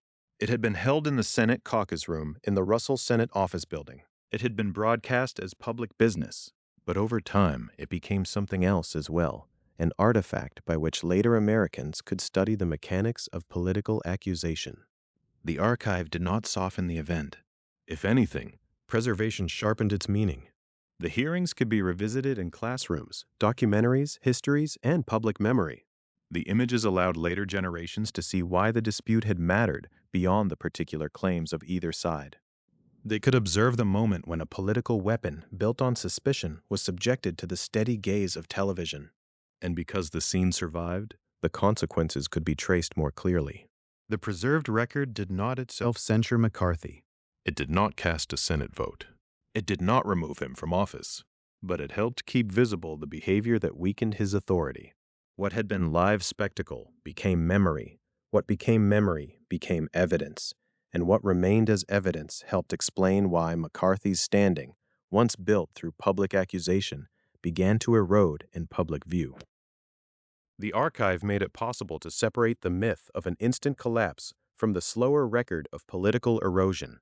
McCarthy did not lose power in a single sentence. He did not leave the Senate when Joseph N. Welch asked whether he had no sense of decency. The cameras did not cast a vote. But the hearings changed the conditions under which his authority had to operate. What had once worked as pressure now looked, to many viewers, like overreach. What had once appeared as relentless anti-communist pursuit now appeared, in the Senate caucus room, as a method under examination. That is the broader effect identified by the Senate Historical Office. The Army-McCarthy hearings contributed to the erosion of McCarthy's public standing and to his censure later that year. The phrasing matters because it does not turn the hearings into a single cause or a simple morality play. It places them in a sequence. The televised inquiry weakened the public authority of a senator whose power had depended on public accusation. It exposed not only a dispute over Private G. David Schine, but the habits of an investigative style that had become a political weapon. The Schine matter remained the formal center of the hearings. The Army had accused Senator Joseph R. McCarthy and Roy M. Cohn of seeking special treatment for Schine after he entered the Army as a private. McCarthy and Cohn had countercharged that the Army was using Schine as leverage to stop or blunt investigations of alleged communists in the Army. On paper, that was a dispute over pressure, influence, and motive. In the room, over weeks of testimony and televised argument, it became something larger. The country was watching the investigators defend themselves against the kind of scrutiny they had so often directed at others. That reversal weakened the aura around McCarthy's operation. His power had grown through the suggestion that hidden disloyalty existed inside public institutions and that he, through hearings and accusations, could force it into the open. The Permanent Subcommittee on Investigations had given him a platform. The Cold War had given urgency to the claims. Television had given the public a way to witness the contest directly. But during the Army McCarthy hearings, that same public forum no longer belonged fully to McCarthy. Because he was a party to the controversy, he had temporarily stepped aside from chairing the inquiry. Republican Senator Carl E. Mundt of South Dakota presided. The senator who had often controlled the machinery of inquiry now had to sit inside a proceeding that also judged the conduct of his side. The loss was not only procedural, it was visual. McCarthy's method had depended on momentum, the public charge, the demand for answers, the pressure of suspicion. In earlier settings, that momentum could make hesitation look like guilt and complexity look like evasion. But in the televised hearings, the same approach met a different kind of resistance. Joseph N. Welch, representing the Army, did not simply answer accusation with accusation. His style was controlled, legal, and patient. He worked to slow the room down. He tried to mark boundaries. He asked the audience, without always saying so directly, to notice the difference between evidence and insinuation. That difference mattered because McCarthy's wider credibility rested on more than any one claim. It rested on confidence in his judgment, his restraint, and his use of Senate power. The Army McCarthy hearings put those qualities before the public in an unusually sustained way. ABC and Dumont had carried the proceedings gavel to gavel from April 22nd to June 17th, 1954. Viewers were not dependent only on short reports or partisan summaries. They could watch tone, interruption, facial expression, and timing. They could see when a question clarified and when it cornered. They could sense when the search for truth seemed to give way to the performance of accusation. This was the danger for McCarthy. A political weapon built on suspicion requires the public to believe that the weapon is aimed outward at a concealed enemy. The hearings made the weapon visible as a tool in the hands of people who could be challenged, contradicted, and judged. Once the method itself became the subject, the old posture lost some of its force. McCarthy could still accuse. He could still speak with certainty. He could still invoke the danger of communist infiltration. But the hearings had shown viewers the machinery behind the posture, the pressure placed on institutions, the personal loyalties around Schine, the conflict between public duty and private influence, and the aggressive habits that had made his investigations feared. The erosion of public standing did not mean that every supporter disappeared. It did not mean the country suddenly agreed on McCarthy, communism, or the proper limits of Senate investigation. But it did mean that his authority was no longer protected by distance. The hearings brought him near. They placed him in a room with Army officials, Senate colleagues, television cameras, lawyers, aides, and witnesses. They made the abstract style of McCarthyism observable in daily sequence. A viewer did not need to master every document in the case to register the effect of the performance. The hearings invited Americans to ask whether the man claiming to defend institutions from hidden danger was damaging the standards by which public institutions could function. Roy M. Cohn's position also changed in the aftermath. Cohn had been central to McCarthy's operation as chief counsel of the Permanent Subcommittee on Investigations. During the Army McCarthy controversy, his name was tied directly to the Army's accusation that special treatment had been sought for Schine. In August 1954, after the hearings, Cohn resigned as chief counsel. That resignation did not by itself resolve the controversy, and it did not end the Senate's consideration of McCarthy's conduct. But it marked a visible fracture in the team that had driven so much of the subcommittee's pressure. The machinery was no longer moving with the same confidence. Francis P. Carr, the subcommittee's executive director, had also been named among the McCarthy side principals in the formal hearing title. Alongside McCarthy and Cohn, he belonged to the structure that the Army's accusations had placed under public scrutiny. The full title of the inquiry made the balance plain. It was a special Senate investigation on charges and countercharges involving Secretary of the Army Robert T. Stevens, John G. Adams, H. Struve Hensel, and Senator Joe McCarthy, Roy M. Cohn, and Francis P. Carr. That title reads almost like an institutional map. On one side stood Army and defense officials. On the other stood the senator and his investigative staff. Between them stood the Senate, and around them the cameras. The result was not merely reputational discomfort. It was a weakening of political command. McCarthy had used hearings to place others on the defensive. Now the hearings had placed him there. He had used publicity as force. Now publicity exposed the cost of that force. He had turned suspicion into a public instrument. Now the public saw suspicion used in ways that appeared personal, combative, and unrestrained. The dispute over Schine mattered because it translated a national anxiety into a concrete question of conduct. Had the investigators used influence to protect one of their own? That question cut into the foundation of McCarthy's public role. If his authority came from the claim that he could expose compromised officials, then any suggestion that his own circle sought special advantage weakened the moral sharpness of that claim. If he presented himself as the man willing to challenge institutions, then televised evidence of his own operation under challenge made him look less like an outsider pursuing truth and more like a Senate power broker defending his methods. The hearings did not need to prove every accusation against him in the court of public opinion. They needed only to make his method appear less trustworthy. By the summer of 1954, the consequences were moving beyond the room where they had first been televised. The hearings had ended in June, but the political damage continued to travel through Washington. The Senate Historical Office's summary points toward that movement: erosion first, censure later. Public standing weakened before formal judgment arrived. The spectacle had created a record. The record had deepened doubts. Those doubts would soon enter the Senate's own disciplinary process. The fall, then, was not a vanishing act. McCarthy remained a senator. His name remained powerful. His accusations still belonged to the larger Cold War atmosphere that had helped elevate him. But the hearings had altered the balance between fear and credibility. They showed that an inquiry could investigate the investigators. They showed that televised procedure could strip force from a political style by letting the public watch it closely for too long.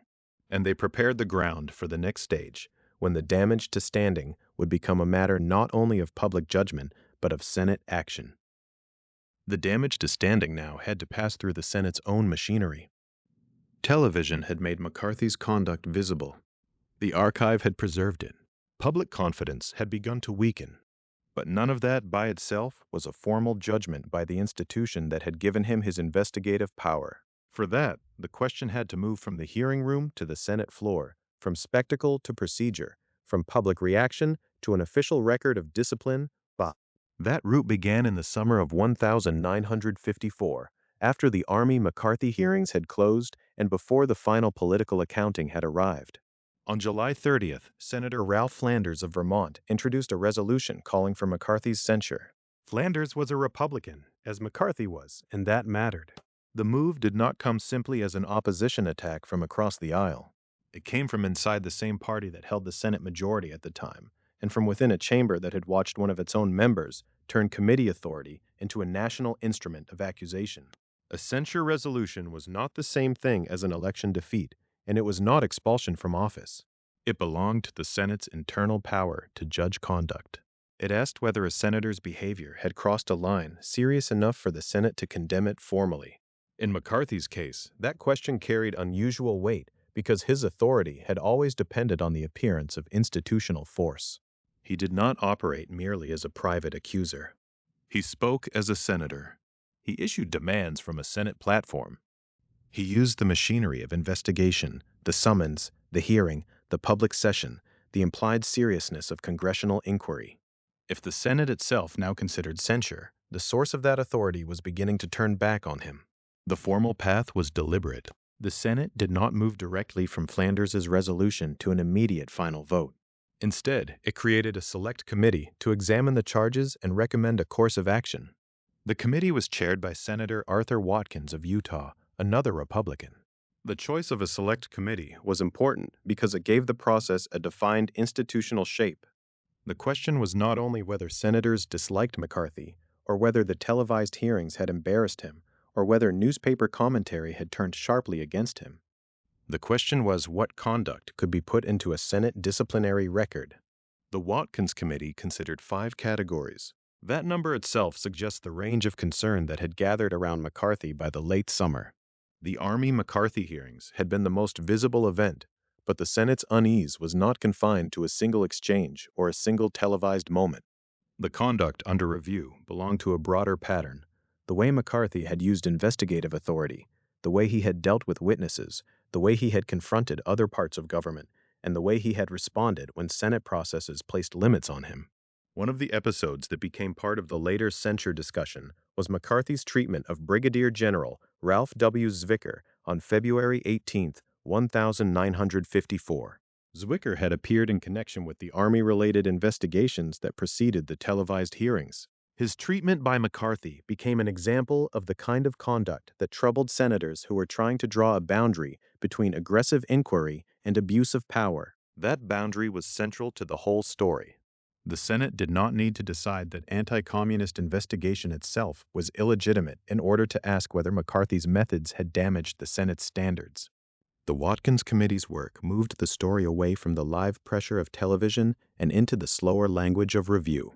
Testimony, categories, recommendations, and findings replaced the daily rhythm of televised confrontation.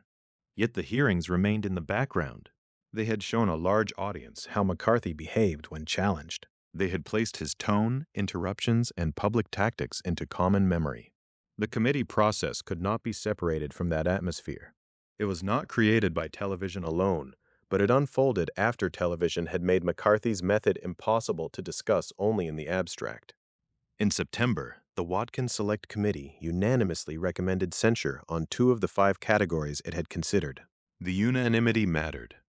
This was not a narrow, uncertain gesture by a divided panel. It was a formal recommendation by the committee assigned to examine the matter. The committee did not accept every category before it. It narrowed the case. That narrowing gave the recommendation more force, not less. It suggested that the members were not simply gathering every possible grievance against McCarthy. They were identifying conduct they believed could sustain Senate condemnation. That distinction is essential to understanding the road to condemnation. McCarthy's fall was not only a collapse of public image, it was also a contest over institutional legitimacy. The Senate had to decide whether its own procedures had been used in a way that injured the Senate itself. The Army-McCarthy hearings had already exposed a political weapon under bright public light. The Watkins process asked whether the chamber that housed that weapon would formally mark its misuse. Meanwhile, politics continued around the procedure. The country moved toward the November 1954 elections. Those elections changed the atmosphere in which the final debate would occur. After November, the Senate returned to the censure question in a lame duck setting, with the balance of political power already shifting toward the next Congress. The debate was no longer only about what viewers had seen in the spring. It was about how the Senate would write the official ending to a period in which McCarthy had held extraordinary power through accusation and fear. The timing gave the proceedings a suspended quality. The televised hearings had ended in June. Flanders had introduced the censure resolution at the end of July. The Watkins Committee had reported in September. The elections came in November. Only then did the Senate move into the final debate that would lead to the vote in December. The distance between the hearing room and the final judgment makes the process easier to misremember. It was not instantaneous. Welch's question did not produce an immediate Senate sentence. The cameras did not end McCarthy's career on the spot. The route was slower, more procedural, and in some ways more revealing. That slow route showed how democratic institutions process damage. First came exposure. Then came public erosion. Then came a resolution. Then came committee review. Then came a report. Then came debate. Each stage translated the previous one into a more formal language. What had been visible as behavior became describable as conduct. What had been felt as public unease became a Senate question. What had been a televised spectacle became part of the chamber's disciplinary record. McCarthy remained a senator throughout this process. He was not removed from office by the Watkins Committee's recommendation. He was not stripped of his seat by the introduction of Flanders's resolution. Even as his standing weakened, the formal machinery moved within constitutional and Senate limits. That fact is part of the story's restraint. The Senate was not erasing him. It was deciding whether to condemn him, and because the decision was coming from the Senate itself, the consequences would reach deeper than reputation. McCarthy's power had depended on the belief that his accusations carried the force of an institution behind them. If that same institution condemned his conduct, the spell would be broken in a different way. The public had already watched the weapon turn back. Now the Senate was preparing to decide in its own voice what that turning meant. The Senate was preparing to decide in its own voice what that turning meant. Not as a television audience, not as a panel of commentators, and not as a crowd reacting to one remembered exchange in the caucus room, but as the institution whose authority McCarthy had used. The question had narrowed. After the hearings, after Ralph Flanders's resolution, after the Watkins Committee's review, the Senate faced the formal act that the process had been moving toward, whether to condemn the conduct of one of its own members.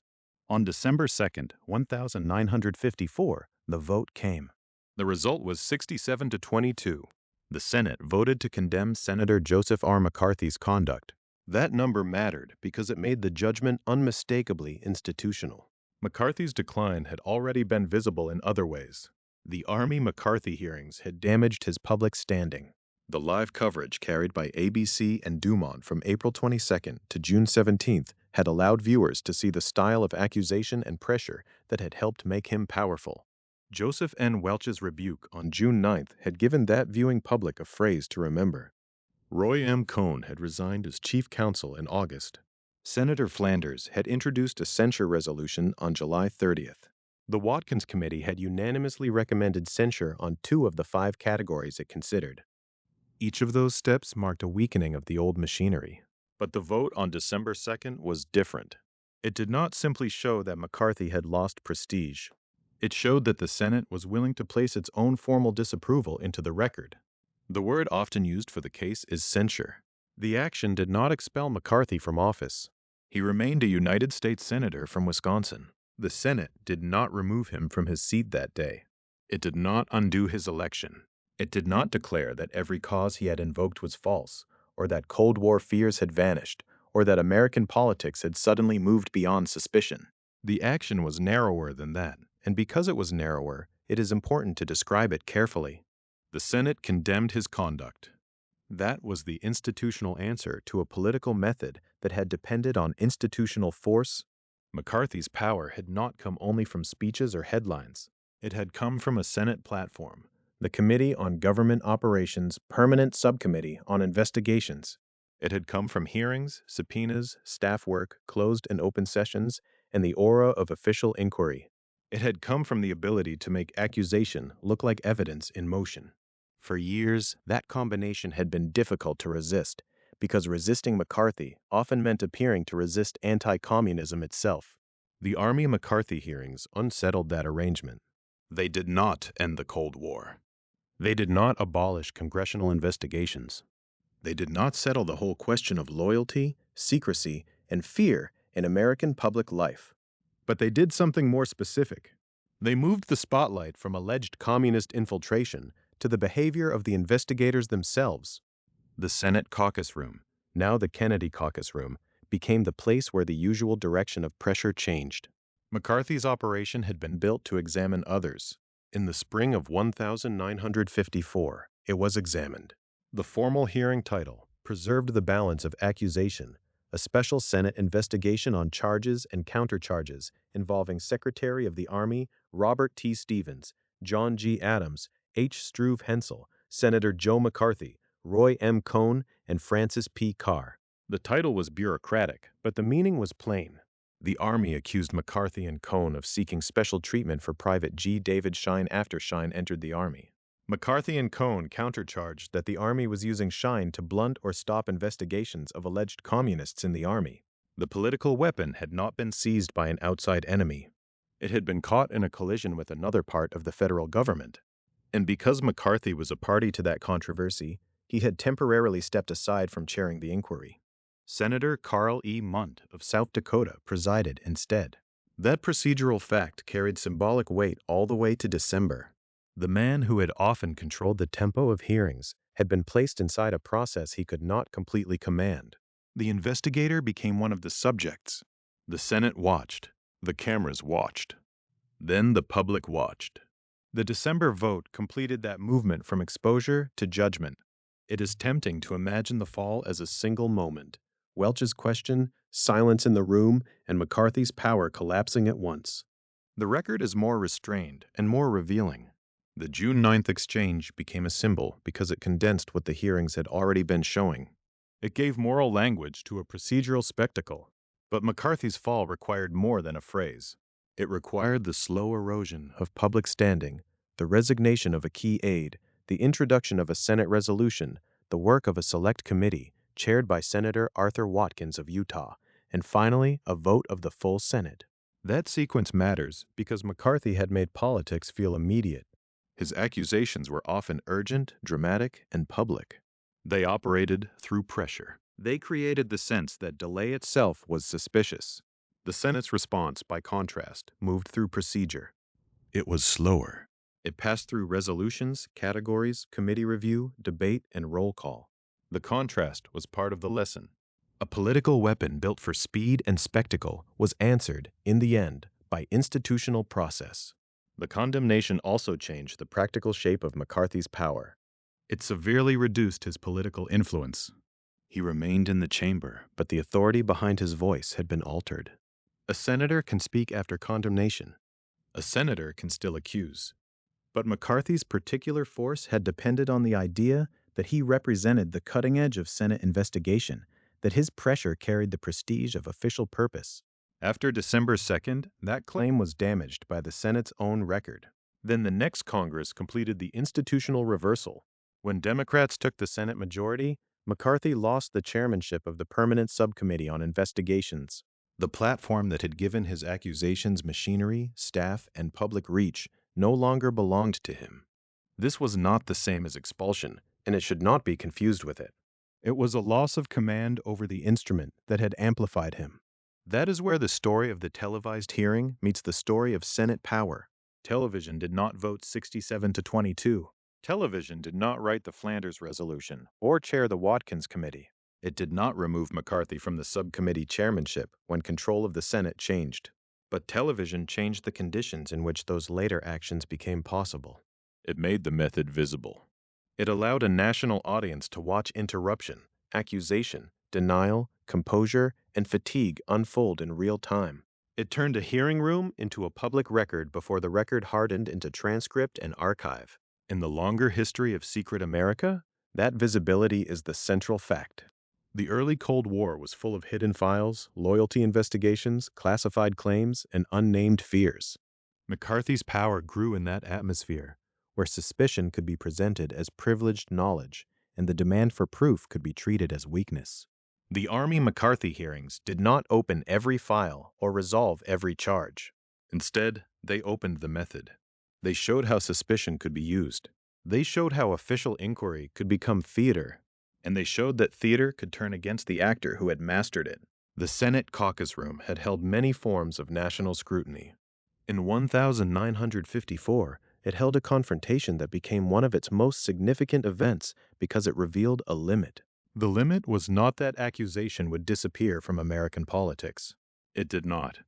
The limit was that accusation, once televised, once preserved, once judged by the institution that had empowered it, could lose its spell. McCarthy's fall was therefore not a clean ending.